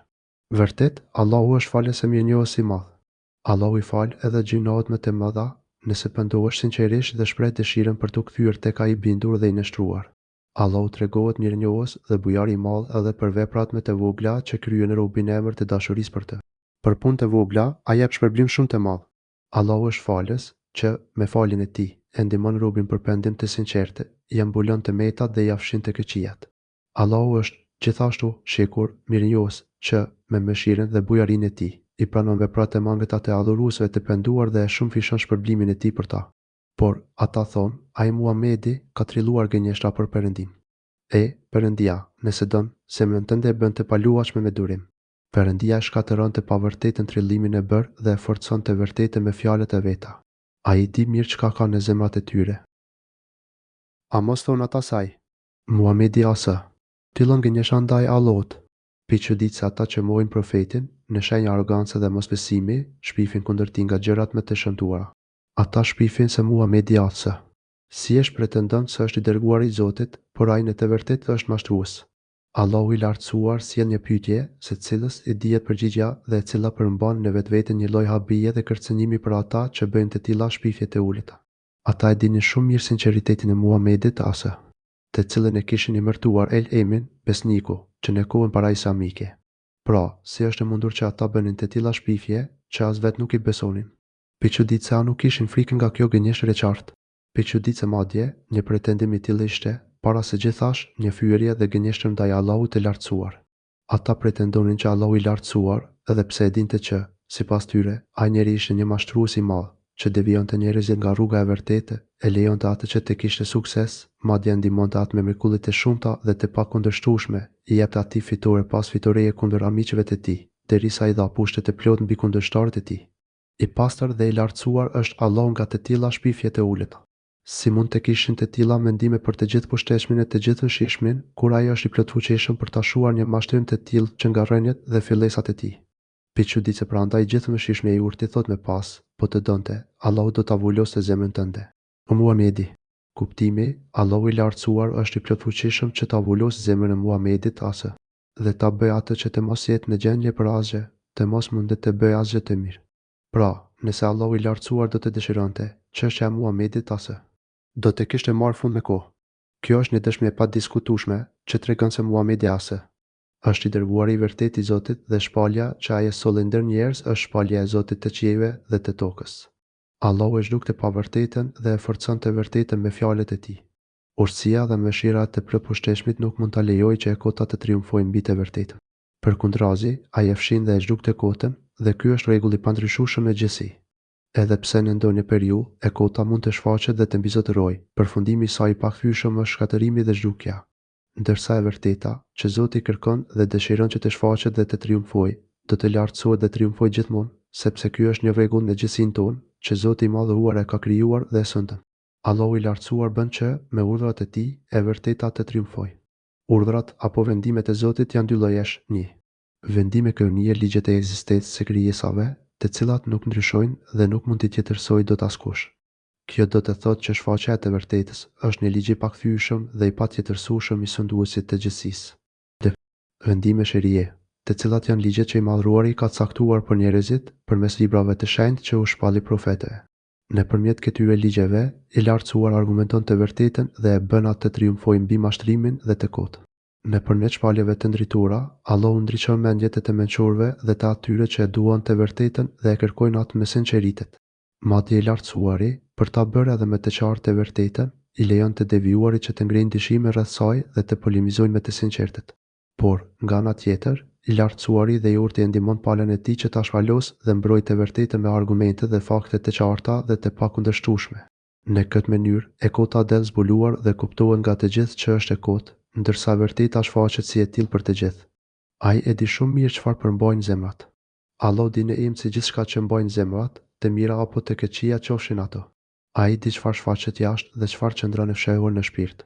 Allahu e di atë që kërkon të vërtetën me sinqeritet, ashtu siç di edhe atë tjetrin që shtiret si sinqerte, por në të vërtetë nuk është i tillë. Allahu i Madhëruar i afal udhëzimin e drejtë atij që ai dëshiron dhe e lën në humbje atë që ai dëshiron, sipas dijes, urtësisë dhe mëshirës së tij. Ai e pranon pendimin e robërve të vet dhe i fal mëkatet dhe i di të gjitha çka punon ju. Është ai që e pranon pendimin e robërve të tij, që i fshin gjinohet. Këtu tregohet bujaria e pakufyeshme e Allahut të lartësuar, mirësia absolute dhe butësia e madhe e tij.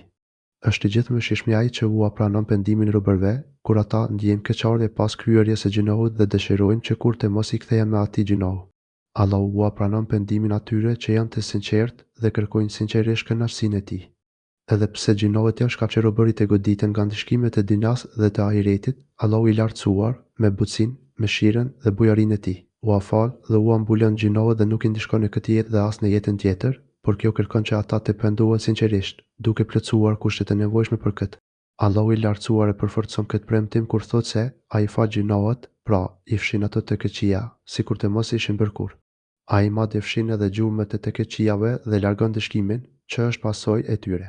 Nëse Allahu i gjithëmshirshëm të falë, ai të do, dhe kështu tek ai i nderuar dhe i pastër nga çdo gjinoh që ke bërë. Duke të mëshiruar, ai të jep sukses për çdo vepër të mirë që ta ofron tek ai dhe në xhenetin e tij dhe që e di se çfarë punoni. Pendimi i robërve nuk ka tek të gjithë të njëjtin karakter. Disa mund të jenë të sinqertë në pendimin e tyre, por disa mund të jenë edhe hipokrite, me qëllime të kësaj dynjaje të pavlefshme. Këto dallime në pendimin e robërve nuk mund t'i di askush veç Zotit, i cili është i ditur për gjithçka. Prandaj e lartësuari mbyll ajetin me këto fjalë: Le të vlej kjo si vërejtje, që njerëzit të jenë të kujdesshëm dhe të ruhen shumë nga qëllimet jo të sinqerta me Zotin e tyre. Allahu i lartësuari i fton robërit që të pendohen nga gjinohet dhe mosbindja e tyre ndaj tij, dhe pastaj të kthehen tek ai të bindur dhe të neshtruar. Por në varësi të reagimit ndaj kësaj ftese, njerëzit ndahen në dy grupe, ata që i përgjigjen asaj pozitivisht dhe ata që nuk e pranojnë këtë ftesë. Sa i përket grupit të parë, Allahu i lartësuar thotë, një pendim i pranuar duhet të plotësojë disa kushte. 1. Sinqeriteti për Allahun e lartësuar në pendimin tënd. Pra njeriu me pendimin e tij të synoj që të kënaqë Allahun e lartësuar, të dëshiroj që Allahu të pranoj pendimin dhe ta falë për gjinohet e tij. Me pendimin e tij nuk duhet të synoj të kënaqë njerëzit dhe të afohet tek ta, ose të ketë për qëllim thjesht të shpëtojë dënimeve të shtetit, por me pendimin e tij të kërkojë vetëm kënaqësinë e Zotit dhe që ai t'i falë gjinohet e tij. Kushti i dytë, të largohet me njëherë prej gjinoheve, dhe ky është një nga kushtet më të rëndësishme të saktësisë dhe pranimit të pendimit. Nëse gjinohu është lënie wajibi, pendimi realizohet duke filluar zbatimin dhe kryerjen e këtij wajibi. Përshë nëse dikush nuk jep të zakatin dhe dëshiron që Allahu ta falë, ai duhet të japë zakatin e pasurisë që nuk e ka dhënë gjatë viteve që kanë shkuar. Nëse dikush ka qenë i mangët në bamirësi ndaj prindërve, ai duhet të përpiqet maksimalisht për të qenë bamirës ndaj tyre. Nëse ke qenë i mangët në marrëdhëniet dhe mbajtjen e lidhjeve farefisnore, ai duhet të lidh ato sërish. Nëse kryen të harame, ai duhet të largohet menjëherë prej tyre dhe të mos vonohet asnjë çast. Nëse ka qenë pej atyre që përfitonin nëpërmjet ribas, duhet të ndërpres menjëherë këtë mënyrë fitimi dhe të largohet prej saj. Duhet gjithashtu që shtesën e fituar prej ribas ta shpenzojë me mënyrën e lejuar nga shariati. Nëse ka qenë mashtrues dhe vjedhës i pasurisë së njerëzve me hile e padrejtësi, ai duhet të ndalet dhe të pastrohet nga këto cilësi mashtrimi, gënjeshtra, tradhtia. Nëse pasuriti ka marrë padrejtësisht prej dikujt, duhet që t'i ia kthejë atij dhe t'i kërkojë halallëkun prej tij. Nëse ka qenë përgojues dhe përkëmbës i nderit të njerëzve, ai duhet të ndalet nga kjo vepër e keqe. Nuk ka asnjë vlerë që dikush të thotë u pendova dhe pastaj të vazhdojë në gjinohet e tij, në lënien e vajxhibeve, në kryerjen e harameve. E pra, ky pendim është i pavlefshëm dhe i papranueshëm tek Allahu i lartësuar dhe i gjithditur. Madje ky lloj pendimi është si talje ndaj Zotit krenar dhe të lartësuar. E si mund të pretendosh se u pendove ndërkohë vazhdon në gjinat e tua dhe në mosbindje ndaj Zotit? Pikë çuditse nëse dikujt prej njerëzve ndaj të cilët ke gabuar do t'i drejtohesh duke i thënë, me fal, unë kam gabuar kundrejt teje dhe kur nuk do t'i kthehem atij gabimi, por në zemrën tënde ti përsëri dëshiron që t'i kthehesh atij gabimi. Kjo padyshim do të konsiderohej si talje dhe në vlerësim për atë person. Po kur bëhet fjali për Zotin e gjithësisë, çfarë mund të mendohet dhe si mund të konsiderohet në vepër e tillë? Pikë çuditse kështu pra i penduar sinqerisht konsiderohet ai i cili largohet nga gabimi dhe ka vendosur që të mos i kthehet me atij. Është e habitshme se si disa njerëz bisedojnë me ty dhe shprehin keqardhjen e madhe për çështjen e ribas, megjithatë përsëri vazhdojnë me Allahu na ruaj dhe na uzoft. Pikëshuditse të tjerë tregojnë keqardhje për çështjen e gibetit dhe shkeljes së të drejtave të njerëzve, ndërkohë që ata janë me të keqit që kryejnë këtë gjuna dhe vazhdojnë në të. Allahu na ruaj dhe na shpëtoft nga çdo e keqe. Dikush tjetër shpreh urrëtitjen dhe dëshpërimin nga mashtrimet dhe shkeljet të drejtave të njerëzve e moskorektësinë e tyre, e pastaj vazhdon të jetë njeriu më mashtrues dhe jo korrekt në plotësimin e drejtave të njerëzve. Pra çdo njeri duhet të lërë gabimin prej të cilët u pendua, ose në të kundërt pendimi i tij është i refuzuar dhe i pavlefshëm, i padobishëm tek Zoti. Pyllëli gabimet e njeriu ndahen në dy kategori: 1. Gabime ndaj Zotit dhe gabimet ndaj krijesave. Për gabimin ndaj Zotit mjafton të pendohemi dhe të ndalemi prej tij me vendosmëri për të mos iu kthyer kurrë. Në këtë rast mjafton kjo dhe nuk është e nevojshme, madje mund të themi se nuk lejohet që tu tregosh njerëzve për gjinohat e tua, qofshin lënie vajxhibesh apo kryerje haramesh, sepse ato kanë qenë gjinoha mes teje dhe Allahut dhe i lartësuari të fshehu dhe mbulojnë nga sytë e njerëzve. Pra nuk është me vend që të zbulosh atë që Zoti me mirësinë e bujarin e tij t'i mbuloj. Profeti Asa ka thënë, çdo pjesëtar i ummetit tim është i sigurt e i falur, përveç muxhajirinëve të shfaqurve në gjinohat e tyre buhari dhe uslimi, sikurse është përmendur edhe në hadith, muxhahirin janë ata që bëjnë gjinoha dhe kur vjen u flasin e tregojnë njerëzve që bën kështu dhe ashtu. Disa dietar kanë thënë se nëse dikush bën një gabim që përmban dëshkim shariati, nuk ka problem që të shkojë tek imami që ekzekuton dëshkimet, t'i tregojë për gabimin dhe të kërkojë prej tij që të ekzekutojë dëshkimin e shariatit si pastrim për të. Por megjithatë më e mira është që ai të ambuloj vetes atë që Zoti i ambuloi dhe të pendohet sinqerisht, sepse i lartësuari është bujar, falës dhe shumë i mëshirshëm. Ai e pranon pendimin nga robërit e tij dhe i fal tek keqjat. Lloji i dytë i gjinohave janë gjinohet ndaj krijesave.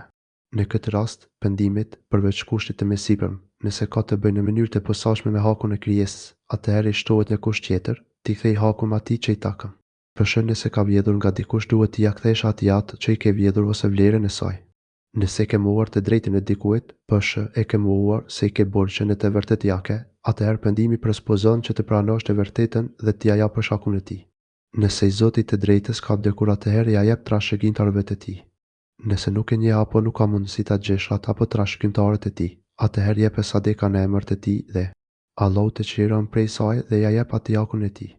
Nëse padrejtësia ndaj njerëzve është e natyrës fizike, përshë i karahur apo të negjashme me këto, atëherë pendimi e kërkon që të shkosh tek ata dhe të mundësosh të te godasin ashtu sikurse i godite, sepse Allahu i lartësuar ka thënë, ndëshkimi i të keqes bëhet me një të keqen në të njëjtin mas, e kush falë bën pajtim, shpërblimi i tij është tek Allahu.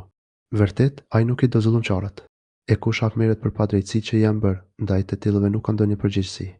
Përgjegjësia ndëshkimi është vetëm kundër atyre që u bëjnë njerëzve padrejtësi dhe kundër atyre që pa fare arsye u bëjnë çrregullim në tokë. Për të tillët është përgatitur një dënim i dhëmshëm. Kush bën durim dhe fal, s'ka dyshim se ajo është virtyti më i lartë i lavdishëm. Shura 40:43 dhe thot, pra, kush ju sumon juve, sumojeni edhe ju po në atë mas. Keni frikën nga Allahu dhe dijeni se Allahu, pa dyshim, është me të devotshmit të cilët i respektojnë kufijtë e Zotit.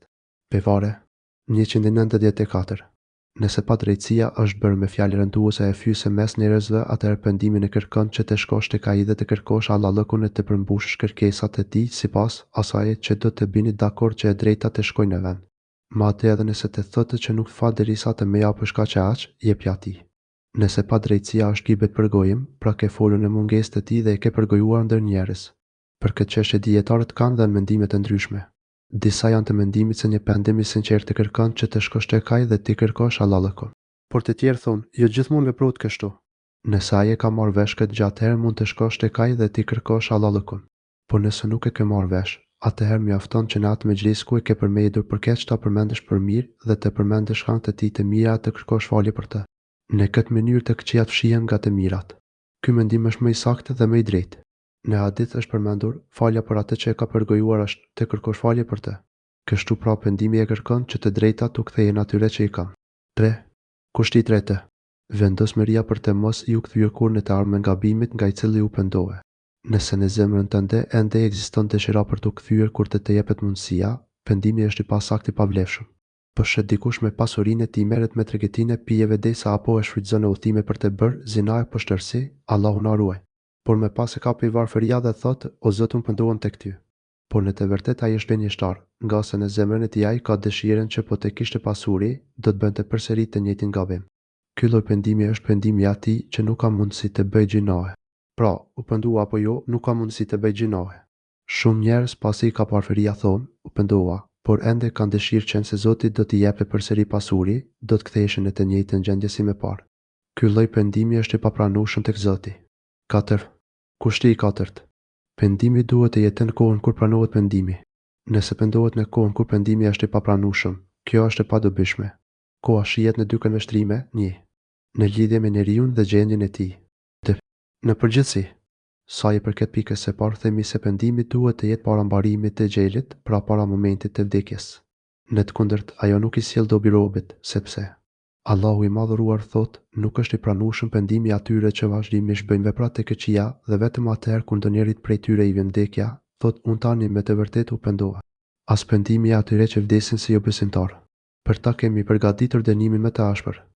Nisa 18 dhe thotë, dhe kur e pan dënimin ton, thanë, ne i besojmë Allahut, që është një dhe i mohojmë ata që i adhuronin veç tij. Por besimi i tyre pasi pandemimin ton nuk u bëri dobi. I tillë është ligji i Allahut që ka vepruar ndaj robërve të tij. Dhe kështu u shkatruan mohuesit e Allahut. Gafir 84, 85. Kur njeriu sheh vdekjen dhe afrimin e xhelit të tij, kjo do të thotë që ai ka humbur shpresën se do të mund të vazhdojë të jetojë dhe pendimin e këto kushte nuk është në vendin e vet. Pasi sigurohet se nuk ka për të jetuar më në jetën e kësaj bote, pretendon se je kthyer dhe je penduar. Pa çuditse se ky është një pendim i detyruar që nuk i sjell asnjë dobi vepruese të tij. Pendimi që të jetë i pranuar dhe i dobishëm duhet të bëhet më parë. Sa i përket pikës së dytë pra kufizimi i kohës së pendimit në përgjithësi, profeti Asad na ka njoftuar se hijreti kur nuk ka për të ndërprerë derisa të jetë ndërprerë mundësia e pendimit dhe mundësia e pendimit nuk do të ndërpritet derisa të lindë dielli nga perëndimi. 164 pra pas diellit të ketë lindur nga perëndimi askujt nuk do t'i bëj dobi pendimi. Allahu i lartësuar ka thënë: "Vallë, a mos po presin tani të vi me lekët ose vetë Zotit ose të vinë disa nga shenjat e Zotit?" Për çuditse se ditën kur të vinë shenjat e caktuara të Zotit tënd, askujt nuk do t'i vlej besimi, nëse nuk ka besuar me parë ose nëse nuk ka bërë asnjë të mirë prej besimit të tij. Thuaj, prisni, sepse edhe ne jemi duke pritur. Elenom 158. Me fjalën disa nga shenjat e Zotit aludohet për lindjen e diellit nga perëndimi, sikurse e ka shpjeguar profeti Asa. Kështu pra, pendimi duhet të bëhet në një kohë kur është e mundur pranimi i tij, në të kundërt hubja është e pavlefshme e inekzistente. Shtrohet një pyetje, a është i pranueshëm pendimi për një gjuna të caktuar nëse robi është i vazhdueshëm në kryerjen e një gjunafi tjetër? Dietarët kanë dhënë mendime të ndryshme për këtë çështje. 1. Prej tyre ka që janë të mendimit se pendimi për një gabim të caktuar është i saktë edhe nëse robi vazhdon të jetë i vazhdueshëm në kryerjen e një gjinohu tjetër. Atij pranohet pendimin për gjinohun prej të cilët pendohet dhe mbetet gjinohu për gabimin të cilin vazhdon ta kryejë. Të tjerë thanë, nuk pranohet pendimi për një gabim përsa kohë robi vazhdon të jetë i vazhdueshëm në kryerjen e një gabimi tjetër. Të tjerë kanë dhënë shpjegimin se gjinohu të cilin ai vazhdon ta kryejë është i të njëjtit lloj me gjinohun prej të cilit është penduar, atëherë pendimi nuk është i saktë, në të kundërt ai është i pranueshëm. Le të japim një shembull. Një njeri është penduar nga konsumimi i fajdes, por vazhdon të jetë konsumues i pijeve dese ose marrëdhënieve jashtëmartësore. A është i pranueshëm pendimi i tij në çështjen e konsumimit të fajdes? E pra, prej dietarëve, disa janë të mendimit se pendimi i tij për fajden është i papranueshëm përderisa ai vazhdon të konsumojë gjinohe të tjera. Por dietarët e tjerë, mes tyre dhe autori i librit, janë të mendimit se pendimi për fajden është i pranueshëm, sipas mendimit më të pranueshëm dhe të saktë mes dietarëve. Këto ishin mendimet për një rast të tillë. Ndërsa për sa i përket rastit tjetër, sipas një njeri që pendohet nga kryerja e marrëdhënieve jashtëmartësore dhe i le ato, por vazhdon të kryejë gjinohun e shikimit në haram dhe shikimit me epsh në gratë që nuk i lejohet, atëherë në këtë rast, a pranohet apo jo pendimi i tij? Edhe për këtë rast dietarët kanë dhënë mendime të ndryshme. Disa thonë se pranohet e disa të tjerë thonë që jo. Gjithsesi, mendimi im i saktë në këtë çështje është se pendimi i robit pranohet në të gjitha rastet për gabimin nga i cili pendohet, edhe pse vazhdon të jetë i vazhdueshëm në gjinohet të tjera. Por duhet të theksojmë se ai nuk mund të quhet me emrin i penduar dhe nuk meriton lëvdimin që meritojnë të penduarit sepse pendimi i tij nuk është pendim i plot nga çdo gjino, por pendim i mangët. Është e vërtetë që ai u pendua nga një gjinoh i caktuar dhe vërtet nuk merret në përgjegjësi për atë gjinoh, por nuk meriton të quhet me titullin i pendur për të cilët Zoti ka përmendur aq mirësi dhe ka premtuar atë që ka premtuar, derisa të pendohet nga çdo gjinoh që kryen. Ky është mendimi në të cilën qetësohet Sema dhe e besojmë sim të saktë. Shpjegimi i Riyadus Salihin nga Ibn Uthaymin. Ai u përgjigjet miraton atyre që besojnë dhe bëjnë vepra të mira, e u jep edhe me tepër prej dëntisë së vet, kurse për mohuesit do të ketë dënin të ashpër. Atij i përgjigjen ata që besojnë dhe bëjnë vepra të mira, ata që i përgjigjen ftesës së Zotit të tyre, ata pendohen dhe kthehen të bindur tek Ai, duke patur besimin e drejtë, të bazuar në dritën e ardhur nga Allah. Ata, gjithashtu, punojnë me këtë besim, sipas udhëzimeve të profetit dhe me sinqeritet vetëm për Allahun e lartësuar. Imani dhe veprat e tyre të mira i bëjnë që gjithmonë të përgjigjen thirrjes së Allahut dhe të profetit të tij, kur ata i ftojnë në fen që jep jetë dhe që siguron lumturinë të dyja botët. Dhe, sigurisht, përpjekjet dhe mundi i tyre nuk mund të lihen pa u shpërblyer nga bamirësi dhe bujari i madh, që thotë, të cilëve ai u ashton shpërblimet nga bujaria e tij. Duke qenë se ata i përgjigjen thirrjes së tij për besim të drejtë dhe veprat e sinqerta, atëherë Allahu u ashton edhe me shumë mirësitë dhe u jep sukseset e mëtejshme për të kryer veprat e mira.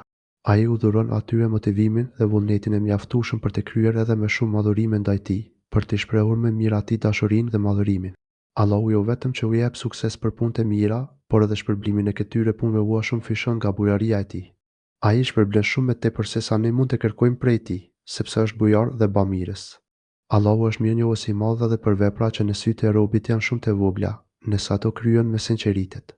Ky është një sukses i madh për robërit që i përgjigjen ftesës së Zotit, ndërsa ata që zgjedhin të mos i përgjigjen ftesës bujarët e Allahut, në fakt kanë zgjedhur me vetdije të plotë që të bashkohen me mohuesit e Allahut dhe të profetëve të tij. Për këtë arsye, i lartësuari quan ata jo besimtar, kur thot, ndërsa jo besimtarët do të dënohen ashpër. Ata do të goditen nga ndeshkimi i rrep në dynja dhe në ahiret.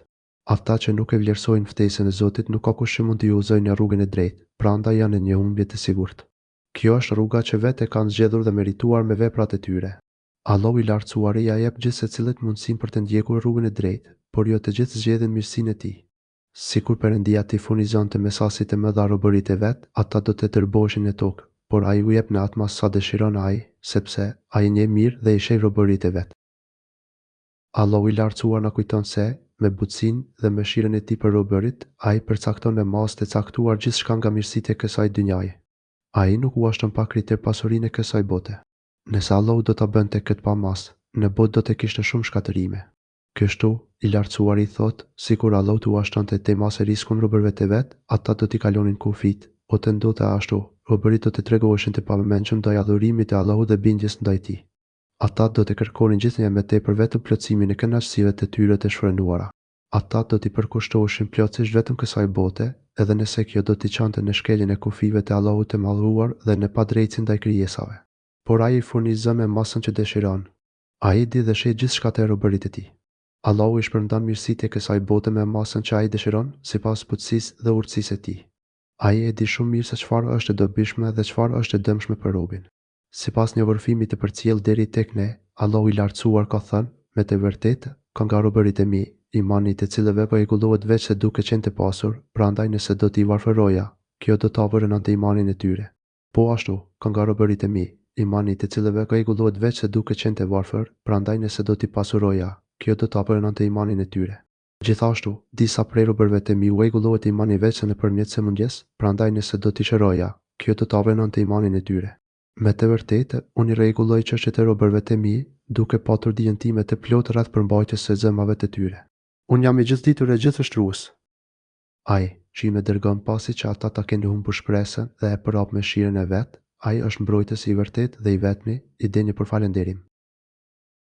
Është ai që, pasi ata i kanë humbur shpresat, u lëshon shiun dhe shpërndan mëshirën e vet. Këtu flitet për shiun e madh dhe të dobishëm, nëpërmjet të cilit Allahu i lartësuar u jep jetë njerëzve dhe vendeve. Ai vjen si mëshirë, edhe pasi njerëzit i kanë humbur shpresat se ai do të vijë. Kjo është mëshira e Allahut të lartësuar për krijesat. Nëpërmjet qut aq të dëshiruar, dalin bime e fryte për njerëzit dhe kafshët e tyre. Kur bie shi, njerëzit gëzohen për jetën dhe mëshirën që Zoti po fal. Ai është kujdestari mbikëqyrësi i lavdëruari. Allahu mbikëqyr dhe kujdeset për robërit e vet, që ata të rregullojnë dynjan dhe ahiretin e tyre. Ai është i lavdëruar për kujdesin e tij ndaj tyre dhe për mirësitë e shumta që dhuron, por edhe për atributet e tjera të mrekullueshme që ai ka. Dhe një prej argumenteve të tij është krijimi i qiejve dhe i tokës dhe i të gjitha qenieve të gjalla që i ka shpërndarë nëpër to, ai është i pushtetshëm t'i të bojë ata kur të dojë. Nga shenjat e tij është krijimi i qiejve dhe i tokës, bashkë me gjallësat e shpërndara në ato të dyja. Allahu i lartësuar përmend disa nga shenjat madhështore që dëshmojnë për fuqinë absolute të tij për të bërë gjithçka dhe për faktin se ai do t'i ringjallë krijesat pas vdekjes së tyre. Ndër këto shenja është edhe krijimi i qiejve dhe i tokës, me madhështinë dhe gjerësinë e tyre. Këto krijesa janë dëshmi e fuqisë së tij të plot për të bërë gjithçka. Përpikmëria dhe rregullsia e pabesueshme në to tregojnë, gjithashtu, për dijen dhe urtësinë e madhe të Allahut. Mirësitë dhe dobitë e vendosura në to tregojnë për mëshirën dhe bujarinë e tij. Shenjat e mrekullueshme mund të gjejmë edhe në krijesat që ai ka vendosur dhe shpërndarë në qiell e në tokë, të cilat janë krijuar për dobinë e njerëzve dhe në ndihmë të tyre. Të gjitha këto tregojnë se ai është i vetmi që meriton të gjitha llojet e adhurimeve dhe askush tjetër veç tij. Çdo adhurim i përkushtuar ndaj dikujt tjetër është i kotë dhe i papranueshëm. Çdo gjë e adhuruar veç Allahut është e kotë dhe e gënjeshtërt. Me fuqinë e tij, ai mund t'i grumbullojë ato kur të dëshirojë. Ai që krijoi këto krijesa madhështore dhe të dobishme, ai është i plot pushtetshëm për t'i tubuar ato sërish pas vdekjes dhe sërish të gjallë në ditën e gjykimit. Është plotësisht e mundur logjikisht që Allahu i lartësuar t'i ringjallë dhe llogarisë njerëzit, sepse pushteti dhe drejtësia e tij janë të plot. Por që të besojmë se një gjë e tillë do të ndodhë vërtet, kjo ka nevojë për lajme të sigurta prej tij. Dhe, sigurisht, janë të shumta transmetimet e sigurta që vijnë prej Zotit, të cilat vërtetojnë pasme të vogël ndyshim se kjo ngjarje e madhe do të ndodhë. Për këtë ngjarje kanë folur të gjithë të dërguarit e Zotit dhe e gjen të përmendet në të gjithë librat qiellor. Çfarë do fatkeqësia që ju godet? Kjo është për shkak se e keni futuar vetë, e ai edhe fa shumë. Çfarë do e keqe që ju godet, është pasojë e veprave tuaja. Allahu i lartësuar na tregon se çdo fatkeqësi dhe sprov që na ndodh në jetë, qoftë në shëndet, në pasuri apo te fëmijët tanë, ndodh për shkak të gjinave që kemi bërë. Çdo goditje në gjërat tona të shtrenjta është pasojë e veprave tona të këqija. Megjithatë, Allahu i lartësuar fal dhe toleron shumë. Ai thotë dhe për shumë të tjera ai u fal. Ato gjëra që Allahu i lartësuar i fal janë më të shumta se sa ato për të cilat ai sjell shkime. Allahu i lartësuar kur nuk u bën padrejtësi robërve, por janë ata që i bëjnë padrejtësi vetvetes. Zoti i madhruari, sikur Allahu t'i merrte në përgjegjësi njerëzit për atë që bëjnë, nuk do të linte në faqen e dhut asnjë krijesë. Allahu i madhvishëm është i plotfuqishëm dhe i plotpushtetshëm që t'i ndeshkojë ata dhe ata kur nuk mund t'i shpëtojnë dëshkimet e tij duke u fshehur në tokë. Por i urti i toleron dhe u jep mundësi për të reflektuar dhe për t'u kthyer nga rruga e humbjes, siç thot më pas. Dhe, ju nuk mund t'i shmangeni atij në tokë dhe pos Perëndis, nuk ka për ju tjetër mbrojtës as ndihmës. Ju nuk mund të shpëtoni dënimit në tokë. Kuptimi, ju nuk mund ta bëni pushtetin dhe forcën e Zotit të paftë mbi ju. Të paftët dhe të pafuqishmit jeni ju që jetoni në tokë. Ju nuk mund të pengoni asnjë orë që i madhruari jep për t'u zbatuar në qiell dhe në tokë dhe nuk mund të gjeni ndonjë ndihmëtar e mbrojtës tjetër përveç Allahut. Nëse sunduesi i vetëm dhe absolut i qiellve dhe i tokës urdhëron dëshkimin tuaj, askush nuk mund t'ju marrë në mbrojtje prej tij. Askush nuk mund t'ju mundsoj të arrini të mirat apo të shpëtoni nga të keqijat. Një prej argumenteve të tij janë anijet e mëdha si malet që lundrojnë nëpër det. Ndër shenjat e tij janë edhe anijet, të cilat lundrojnë në det dhe ngjajnë me malet. Shenjat që dëshmojnë mëshirën e madhe të Allahut të lartësuar për njerëzit janë edhe ligjet e fizikës, që ai ka krijuar në gjithësi, të cilat njerëzit i shfrytëzojnë për nevojat e tyre në këtë botë.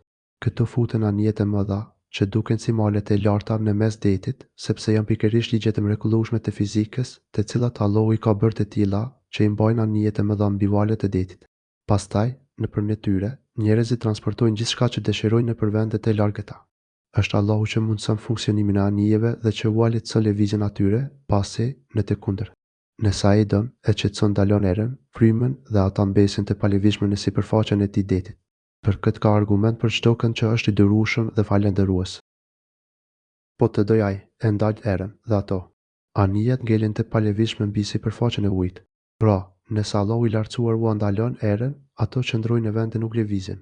Dikush mund të përmendë anijet e sotshme që punojnë me karburant, por edhe ato nuk mund të funksionojnë nëse mungojnë kushtet fizike, të cilat është i gjithë dituri dhe i gjithë shishmit që i ka krijuar të tilla. S'ka dyshim se këto fakte vlen për çdo durimtar e mirënjohës. Të tilla fakte i shohin vetë se ata që kanë dy cilësi, një. Ata, me durim, qëndrojnë të patundur në bindje ndaj Zotit. Ata nështrojnë nefsin e tyre që të kryejnë adhurimet ndaj Allahut të lartësuar, edhe pse kjo mund të duket e vështirë. Duke duruar, ata arrin ta kontrollojnë nefsin e tyre, që ai të mos lëshohet në harame dhe që ai të jetë gjithmonë i kënaqur me caktimet e dhimbshme, me të cilat Zoti sprovon njerëzit. Në këtë mënyrë, ata ushtrojnë të trija llojet e durimit, që janë durimi për kryerjen e udhëresave të Zotit, durimi për largimin nga haramet dhe durimi për të qenë i kënaqur me caktimin e Zotit, i mirë apo i hidhur qoftë ai. Ata janë mirënjohës të vazhdueshëm për dhuratat e Allahut, mirënjohje që shprehet me nënshtrim dhe adhurim të sinqert ndaj tij. Këta janë njerëzit që mund të përfitojnë nga shenjat e Allahut. Ndërsa ata që nuk kanë durim dhe nuk tregojnë mirënjohje për mirësitë e Allahut, ata janë kundërshtar dhe mosbesues që i kanë kthyer shpinën argumenteve të Allahut dhe që nuk përfitojnë prej tyre. Ose i fundos ato për shkak të mëkateve që i kanë bërë ata, e fal edhe shumë mëkate. Ai edhe mund t'i mbysë ata për shkak të veprave që bëjnë, por për shumë të tjera ai fal. A nuk mendojnë ata të mirë dhe të pafuqishëm se, po të dëshiroj, Allahu i madhruar mund t'i mbysë ata në mes të detit për shkak të gjunave të shumta të tyre. Pe çuditë se ai është i plotfuqishëm për gjithçka, por edhe është falës dhe mëshirues i madh. Allahu i toleron dhe urekot që të reflektojnë, për t'u penduar dhe për t'u kthyer të dorëzuar ndaj tij. Ai mundson të shohin shenjat e mjaftueshme për një besim të mirë. Por, gjithashtu, Allahu i madhërisëm dhe i urtë ka lënë atyre mundësinë të zgjedhin atë që dëshirojnë. E që ta dinë ata, të cilët polemizojnë me argumentet tona, se nuk kanë ku t'i shmangen dënimit tonë. Ata që i kontestojnë argumentet tona, le ta dinë se nuk kanë shpëtim. Ata që mundohen të hedhin poshtë shenjat e Allahut e dinë shumë mirë se askush nuk mund të shpëtojë prej Allahut të madhëruar. Nëse ai zbret dënimin, askush nuk mund ta kthejë pas atë apo ta shmangë. Çdo gjë që ju është dhënë juve është vetëm kënaqësi në jetën e kësaj bote. Ajo që është e Perëndia dhurata është më e mirë dhe më e përhershme për ata që besojnë dhe mbështeten te Zoti i tyre. Në këto ajete, Allahu i lartësuar na nxit për të qenë më tepër shpërfillës ndaj kësaj dynjaje dhe sa më shumë të interesuar për ahiretin. Ai, gjithashtu, na tregon edhe rrugën për arritjen e këtij qëllimi. Gjërat që ju janë dhënë janë bukurit të kësaj bote, çdo lloj mirësie që kemi, si pasuria, fëmijët, pushteti, shëndeti mirë, siguria, stabiliteti jetë, janë thjesht stolit të kësaj bote të shkurtër që do të përfundojnë një ditë. Si e tillë, nuk i alen që të sakrifikosh shumë për të. Me pas, i madhruar i nxit njerëzit që t'i japin pikërisht ahiretit rëndësinë që i takon, ndërsa ato që janë tek Allahu janë më të mira dhe të përjeshme. Ato që janë përgatitur dhe tani ekzistojnë tek Allahu në xhenet, janë shumë herë më të mira se sa mirësitë dhe lezetet e kësaj bote. Madje, mes tyre as që mund të bëhet ndonjë krahasim i përpikt. Përveç se gjërat aty janë më të mira dhe më të bukura, ato kanë edhe një veçori tjetër që i bën të pashëmbullta, ato janë të përjeshme, që nuk në pritem. Mirësitë e ahiretit do të shijohen pa mundime paraprake dhe pa merakun se një çast do të mbarojnë. Banorët e xhenetit, gjithashtu, nuk do të mërziten kur apo të velen me këto mirësi. Por për cilët është përgatitur ky lloj shpërblimi? I gjithëmshishmi thotë, ato janë për ata që besojnë dhe që i mbështeten vetëm Zotit të tyre. Kështu, Allahu i lartësuar na jep cilësitë dalluese të këtyre fatumeve. Së pari, ata kanë besimin e drejtë, të mbështetur në argumente të sakta dhe të sigurta nga Zoti. Sipas këtij besimi, ata kanë ndjenjat e zemrës dhe veprat e mira, sigurisht, të gjitha të sinqerta për Zotin, sepse besimi që deklarohet me gojë vërtetohet kur shprehet në ndjenjat e zemrës dhe në veprat e njerëzit. Cilësia e dytë e tyre është tekull ose mbështetja e plotë e zemrave te Zoti për arritjen e çdo gjëje të mirë që ata dëshirojnë dhe për ruajtjen nga çdo gjë e keqe, secilës ata i druan me sigurinë e plotë se Allahu i lartësuar do t'u japë atë që kërkojnë. Tekull, i është i domosdoshëm për kryerjen e çdo pune dhe për arritjen e çdo synimi. Çdo punë pa tekull është e mangët, jo e plot. Për ata që ruhen prej mëkateve të mëdha dhe të keqjave dhe të cilët, kur t'i zemërojë dikush, falin. Ata ruhen gjinave të mëdha e veprave të shëmtuara. Cilësi tjetër e atyre që meritojnë premtimin e të madhëreshmit për të hyrë në xhenet është edhe largimi nga gjinohet e mëdha dhe veprat e pista. Këtu janë përmendur dy gjëra, kebaira lithmi, gjinohet e mëdha dhe al-fawahish, veprat e pista. Te gjinohet e mëdha hyn edhe veprat e pista, por këtu ato janë përmendur veçmas për të treguar rëndësinë e ndalimit të tyre. Ndryshimi mes të dyjave qëndron në faktin se al-fawahish quhen ato gjinohet e mëdha që nxiten nga nefsi ose nga tundimi i tij, si për shembull, immoraliteti i tij. Ndërsa gjinohet e tjera të mëdha nuk janë të tilla. Nëse përmenden së bashku, dallimet janë këto që sapo përmendëm, e nëse përmenden të veçuara ato përfshin njëra tjetrën dhe kur zemërohen, ata falin. Ata kanë cilësitë më të larta dhe virtytet e njerëzve më të mirë. Kështu edhe të falurit e tjetrit është cilësi e tyre, pjesë e karakterit të tyre.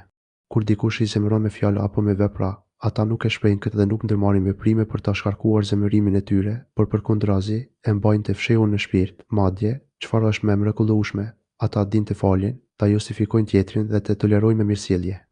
Ata dinë të përgjigjen pa drejtësisë vetëm me falje dhe bamirësi. Me virtytin e lartë të falurit arrihen shumë mirësi dhe u pritet rruga të këqijave të pallogarishme.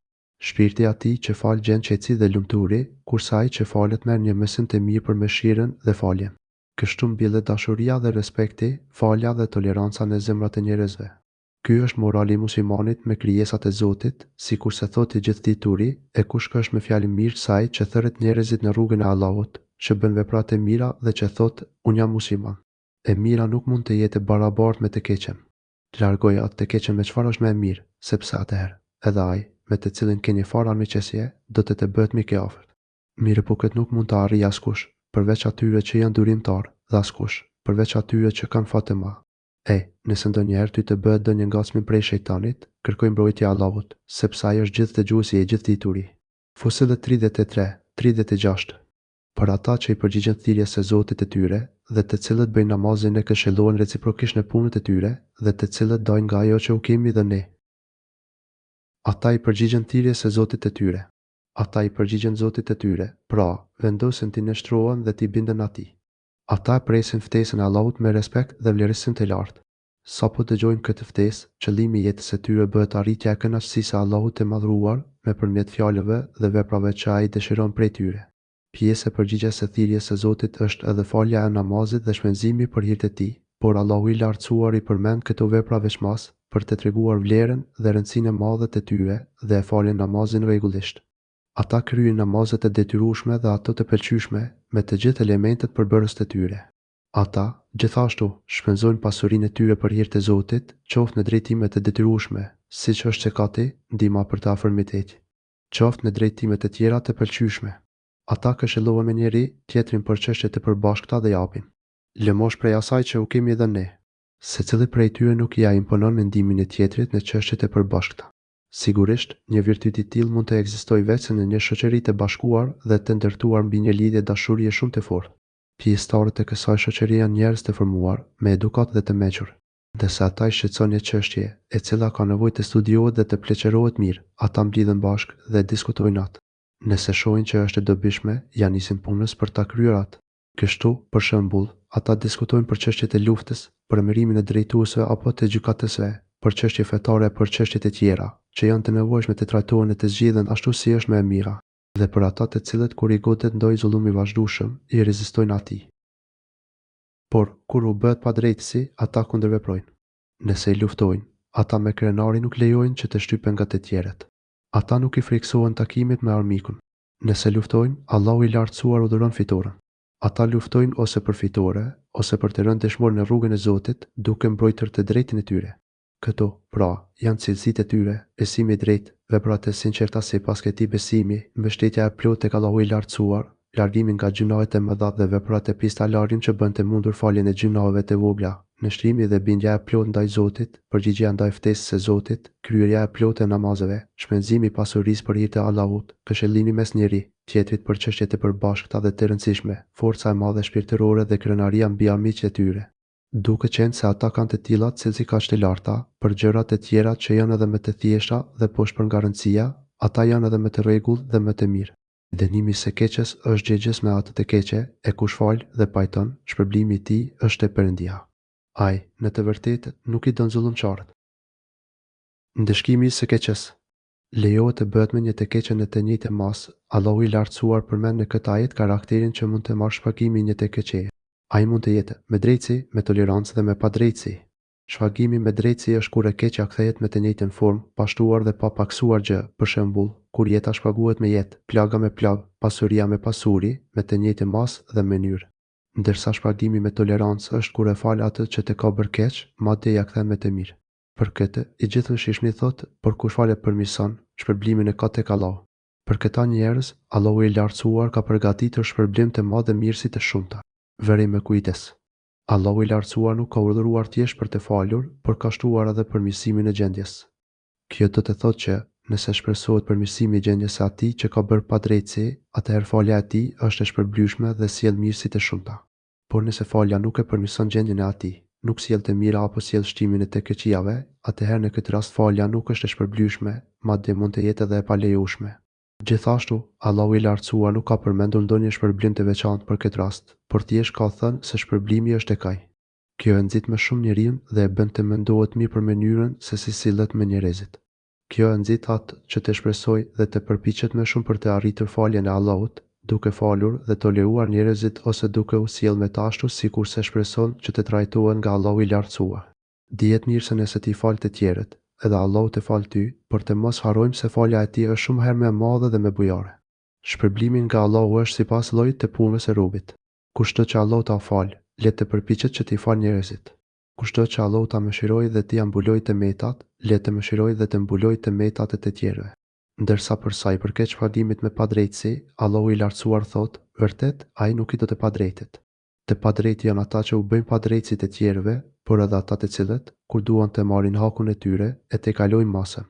Edhe kjo e fundit konsiderohet padrejtësi, prandaj është e ndëshkueshme.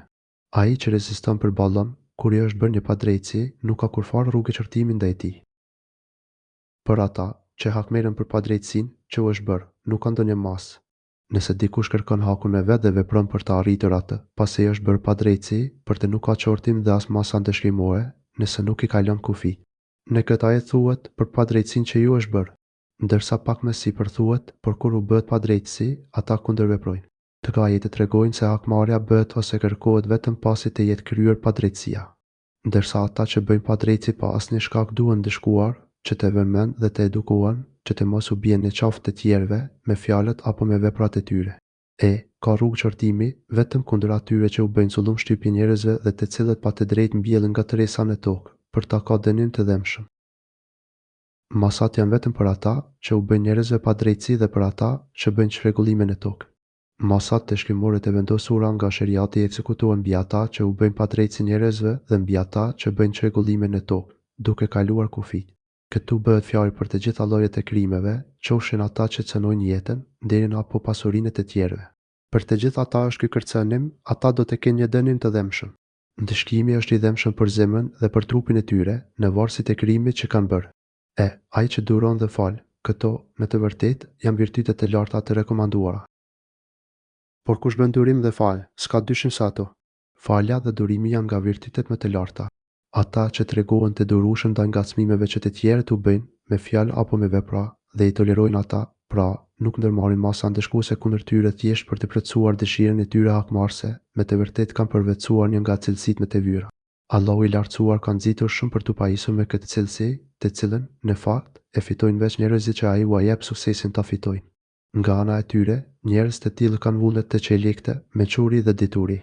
Në të vërtetë, lënia e hakmarrjes për vetveten është shumë e vështirë për shpirtin, sepse ai gjithmonë kërkon ta shkarkojë zemërimin dhe urrëqen e tij. Ndërsa falja, tolerimi apo bamirësia ndaj atij që të ka bërë keq janë edhe më të vështira se sa thjesht lënia e hakmarrjes. Sidoqoftë, ato janë të thjeshta për atë që Allahu i lartësuar i alicon, pasi ai është përpjekur sinqerisht për të qenë i tillë dhe e ka lutur Allahun që t'i arrijë qëllimit. Kur robi i arrin këtij qëllimi, ai ndjen ëmbëlsinë e virtytit dhe bëhet më i motivuar për të vazhduar atë rrugë, duke mos i lejuar vetes sjellje tjetër. Atë që Perëndia e shpjen në humbje për të nuk ka mbrojtës pas tij. Dhe ti do të shohësh se si zullumçarët, kur ta shohin dënimin, do të thonë, a ekziston ndonjë rrugë për t'u kthyer? Atë që Allahu e lë të humbur, nuk ka kush ta udhëzojë përveç atij. Allahu i lartësuar na tregon se ai është i vetmi që mundson udhëzimin. Nëse ai nuk të udhëzon në rrugën e drejtë, je i humbur dhe kur nuk mund ta djesh udhëzimin pa ndihmën e tij. Allahu i lartësuar është i gjithditur dhe i urtë, prandaj udhëzon në rrugën e drejtë veç ata që meritojnë të udhëzohen, ndërsa të padrejtët dhe të pabendurit e kërkojnë humbjen vet dhe refuzojnë udhëzimin e tij. Ata që refuzojnë udhëzimin e të mallruarit dhe e shpërfillin ftesën e tij, askush nuk mund t'i ndihmojë për të dalë nga humbja dhe të gjejnë udhën e drejtë. Do t'i shohësh keqbërësit që, kur ta vërejnë dënimin, do të thonë, ajo është një skenë e frikshme, e trishtueshme dhe e pashpresë. Kur ata të shohin dëshkimin që po afrohet, do të pendohen shumë për çfarë kanë bërë në dynja. Ata do të bërngosen për shpërfilljen e ftesës bujarët e të mallvrishmit, por tashmë çdo gjë ka marrë fund dhe nuk kthehet më pas. Në një gjendje të tillë tmerri dhe dëshpërimi, ata do të thonë, a ka ndonjë rrugë për t'u kthyer? Në jetën toksore? Kuptimi, a ka ndonjë mënyrë për t'u kthyer në dynja që të veprojnë ndryshe nga ato që bëm dhe që na futën këtu në xhenem? Kjo është një kërkesë e dëshpëruar, që kur nuk do të plotësohet. Dhe i sheh ata që i ekspozohen zjarrit të përulur nga poshtërimi dhe vjedhin me bish të syrit. Ata që kanë besuar thonë, me të vërtetë, në humbjet e madhe janë ata që kanë humbur vetveten dhe familjen e tyre në ditën e Kiametit. Me të vërtetë, zullumçarët janë në dënim të përhershëm. Do t'i shohësh ata duke ju ofruar zjarrit të përulur nga nështrimi, se si e shikojnë tinës me bish të syrit. Kur ata të rriqen zuar për t'u flakur në zjarr, do të shohësh tmerr të madh. Trupat dhe fytyrat e tyre janë shumë të frikësuara, sepse të tilla janë edhe zemrat e tyre. Të tmerruar, ata do vështrojnë tinë zjarrin, por nuk kanë me shpresë se do mund të shpëtojnë prej tij. E si mund ta shohin zjarrin e frikshëm drejt për drejt? Piçëditse por, gjithsesi, kjo nuk u vlen as pak, sepse nuk u alitson frikën që i ka pushtuar dhe që kur nuk do t'i lëshoj. Ata që kanë besuar do të thonë, vërtet, të humbën në ditën e Kiametit janë ata që e humbën veten dhe familjen e tyre. Kjo është dita kur do të shfaqet hapur përfundimi i krijesave, do të dallohen qartë të sinqertët nga gënjeshtarët. Në këtë ditë, besimtarët do të thonë, të dështuarit e vërtet janë ata që humbën vetveten dhe familjen e tyre në këtë ditë të fitores ose humbjes së madhe. Atyre u iku përfundimisht shpërblimi i madh i të gjithëvshishmit, sepse zgjodhin për veten e tyre ndështimin e dhimbshëm dhe poshtërues. Të saj vuajtje shtohet edhe dhimbja e ndarjes nga familjet e tyre, me të cilat kur nuk do të bashkohen. Fundi i këtyre është i trishtueshëm, siç thotë i drejti, ta dini se të padrejtët do të jenë në dënim të përhershëm. Ata që kanë dëmtuar vetveten me gjinohe, ose bindje dhe mohim, do të jenë të zhytur në mes të zjarrit, kur nuk kanë për të dalë prej andej dhe kur nuk do t'u lehtësohet ndeshkimi. Atje do të mbesin përgjithmonë dhe të pashpresë. Ata nuk do të kenë mboritës që do t'u ndihmojnë, përveç Perëndisë e atë që Perëndia e shang, për të skakur fare rrugë shpëtimi. Ata nuk do të gjejnë ndonjë mbrojtës që t'i shpëtoj prej ndeshkimit të Allahut. Në dynja, ata gjejnë mbështetjet e forca, pasuria dhe aleatët e tyre. Por në atë ditë që nuk do të ketë fund, ata nuk do të gjejnë pranë ndihmuesit e tyre dhe do të kuptojnë se çdo lidhje ka marrë fund. Tashmë ndeshkimi i Zotit është i pashmangshëm dhe askush nuk mund t'i mbrojë ata. Këta të mirë janë e humbjet e sigurt, kur mendojnë se ndihmësit dhe aleatët e tyre mund të sjellin dobi apo t'i mbrojnë nga të keqijat. Për atë që Allahu e lën në humbje, nuk ka asnjë rrugë shpëtimi. Ata që nuk e pranojnë udhëzimin e Allahut, askush nuk mund t'i udhëzojë në rrugën e drejtë. Atë ditë do të shfaqen qartë të udhëzuarit nga të humburit. Përgjigjuni thirrjes së Zotit tuaj, para se të vijë dita, të cilën Perëndia nuk do ta ndalë. Atë ditë, ju nuk do të keni kurfar strehimi dhe nuk do të mund të mohoni. Përgjigjuni thirrjes së Zotit tuaj, Allahu i lartësuar na urdhëron që t'i përgjigjemi plotësisht dhe me përkushtim ftesës së tij plot jetë dhe mirësi. Pranimi i kësaj ftese nënkupton kryerje me sinqeritet të porosive të Allahut të lartësuar dhe largimin nga ndalesat e tij me durim dhe këmbëngulje. Gjithashtu, ky pranim duhet të bëhet menjëherë dhe të mos shtyhet me do të. Para se të vijë dita kur Allahu nuk do të lejojë me kthim prapa. Ne duhet të nxitojmë të zbatojmë porositë dhe udhëzimet e tij, para se të vijë dita që nuk ka dyshim në vërtetësinë e saj. Ajo është dita e Kiametit, ditë kur nuk mund të arrihet me çfarë është lënë pas dhe nuk mund të rregullohet çfarë është shkatuar. Atë ditë ju nuk do të gjeni strehim dhe as nuk do të mund të mohoni pa drejtësitë tuaja. Atë ditë nuk mund të gjesh strehim dhe mbrojtje nga drejtësia e të drejtit. Atë ditë nuk mund të shpëtosh llogarisë, por çdo kush do të marrë atë që meritën. Atë ditë, melekët do t'i rrethojnë krijesat nga të gjitha drejtimet dhe do t'u thonë: "O turmë e gjindëve dhe e njerëzve, nëse keni mundësi të dilni përtej kufive të qiejve e të tokës, dilni. Por ju nuk mund ta bëni këtë pa patur fuqi." Atë ditë, robi nuk mund t'i mohojë pa drejtësi dhe krimet që ka bërë. Edhe sikur ta bënte, do të dilnin të dëshmonin të kundërtën vetë gjymtyrët e tij. Ky ajet e të tjerë të ngjashëm me të, kritikon vonesën e të vetë mashtruarve, të cilët nuk shpejtojnë për zbatimin e porosive të Zotit, por gjithmonë justifikohen duke thënë: "Do të." Allahu i lartësuar na urdhëron që të nxitojmë për zbatimin e udhëresave të tij dhe të shfrytëzojmë sa më shpejt çdo mundësi që ai na ofron për punë të mira. Nëse ata kthehen nuk të dëgjojnë, po ne nuk të kemi dërguar ty si roje për ta. Detyra jote është vetëm të shpallësh. Kur ne japim njeriu të shijojë mëshirën tonë, ai gëzohet asaj, e nëse e godet ndonjë e keqe për shkak të asaj që e kanë punuar duart e tija, atëherë, me të vërtetë, njeriu është mohues i dhuntive. Nëse ata refuzojnë, dije: O Muhamedi, se ne nuk të kemi dërguar ty si përgjegjës të tyre.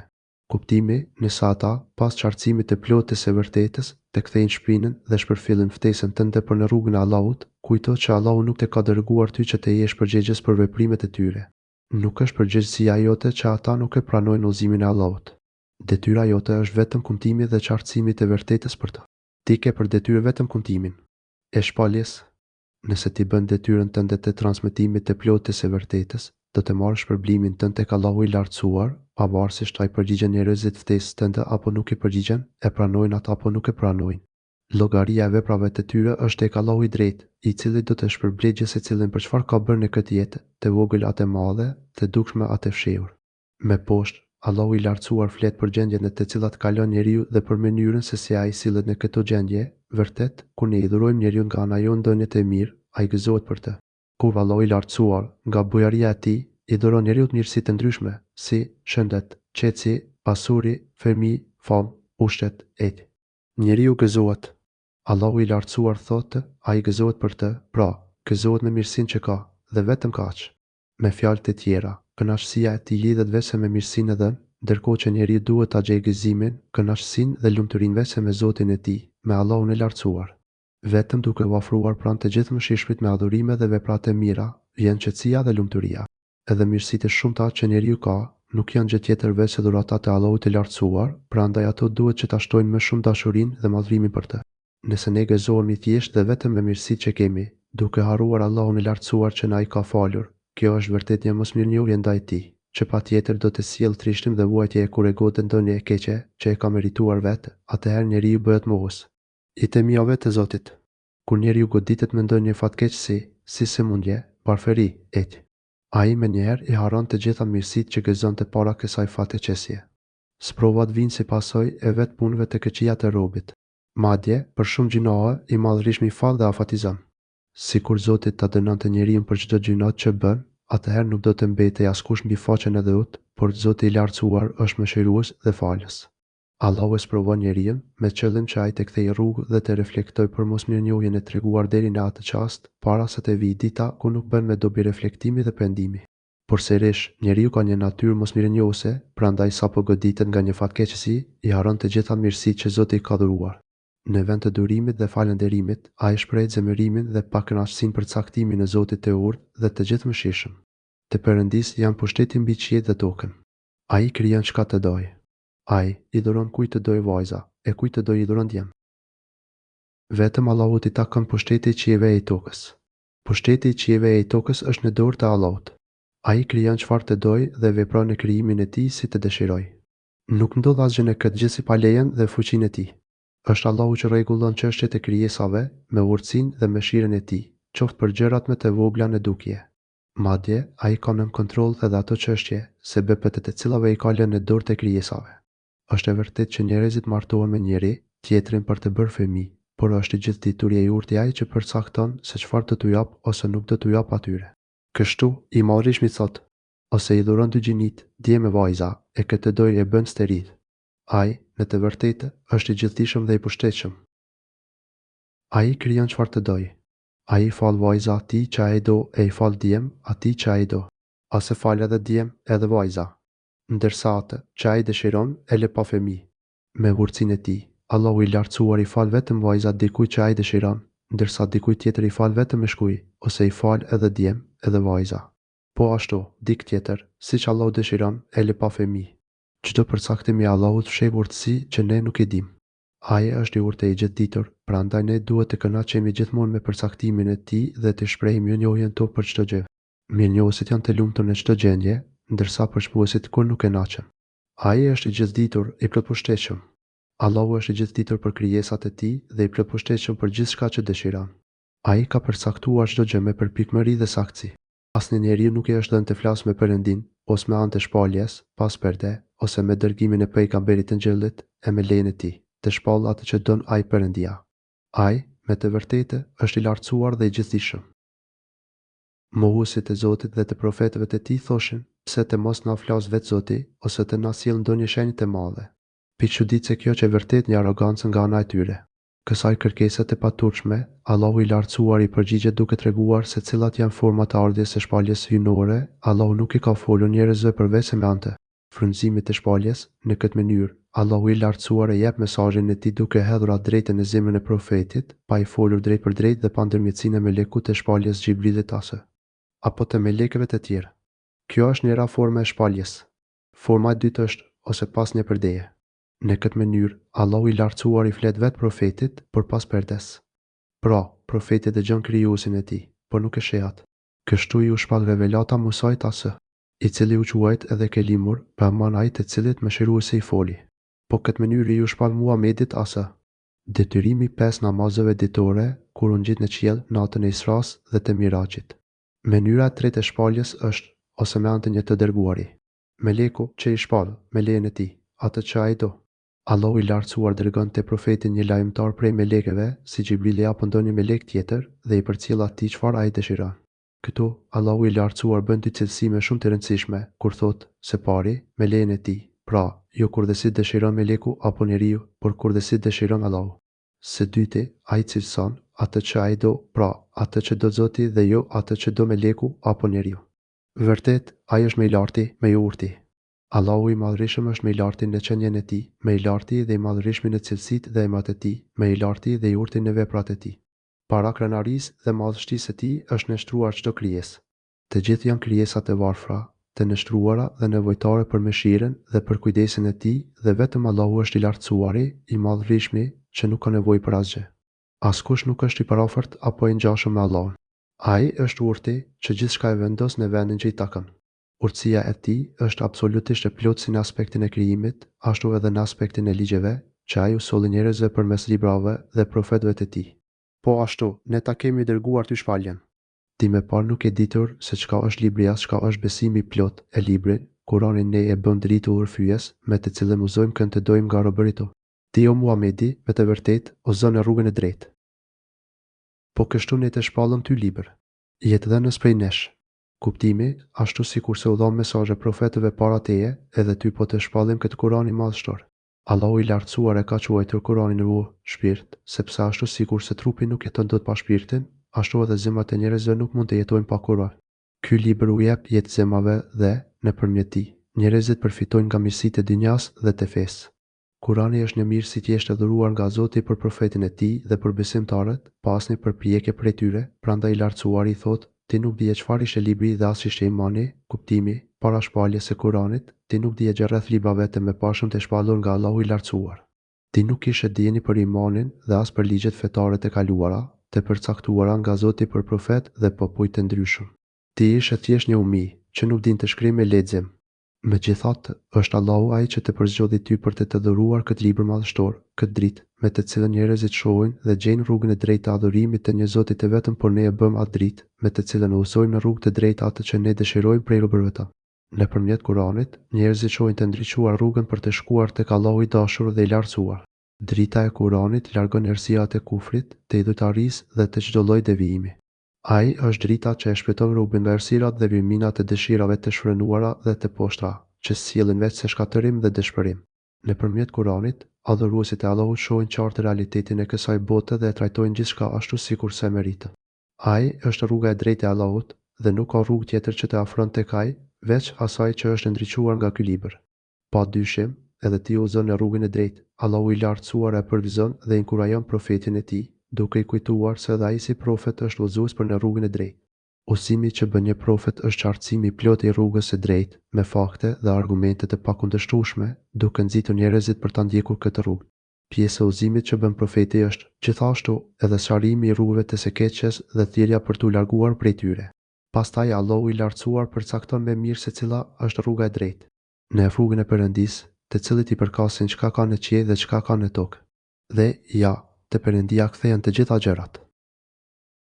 Në rrugën e Allahut, të cilit i takon çka në qiell dhe çka në tokë. Rruga e drejtë është rruga që Allahu, krijuesi dhe sunduesi i qiejve dhe tokës, e solli dhe e bëri të qartë për njerëzit nëpërmjet profetëve të tij dhe librave të shenjtë. Vetëm kjo është rruga që të çon tek ai dhe të fut në xhenetin e mirësive. Për këtë arsye, le të zgjidh gjithsecili rrugën dhe fjalët ku bazohet. Por le të kujtoj edhe një fakt shumë të rëndësishëm, ta dini se tek Allahu kthehen të gjitha çështjet. Le të kujtojmë vazhdimisht se do të vijë një ditë kur të gjitha veprat tona do të llogaritën nga i drejti e gjithë dituri. Nëse kemi punuar mirë dhe sipas besimit të drejtë të bazuar në librin e Allahut, shpërblimi ynë do të jetë xheneti dhe kënaqësia e përjetshme pranë Krijuesit. Por nëse kemi shpërfillur shpalljen e Allahut dhe nuk kemi punuar me sinqeritet, atëherë fundi do të jetë xhenemi, Allahu na ruaj prej tij. Këtu përfundon tefsiri i surës Shura. Falënderimi dhe lavdia e plotë qoftë Allahut të Madhërisëm, fillim e mbarim, haptas dhe fshetas, për lehtësimet dhe dhuratat e tij bujare.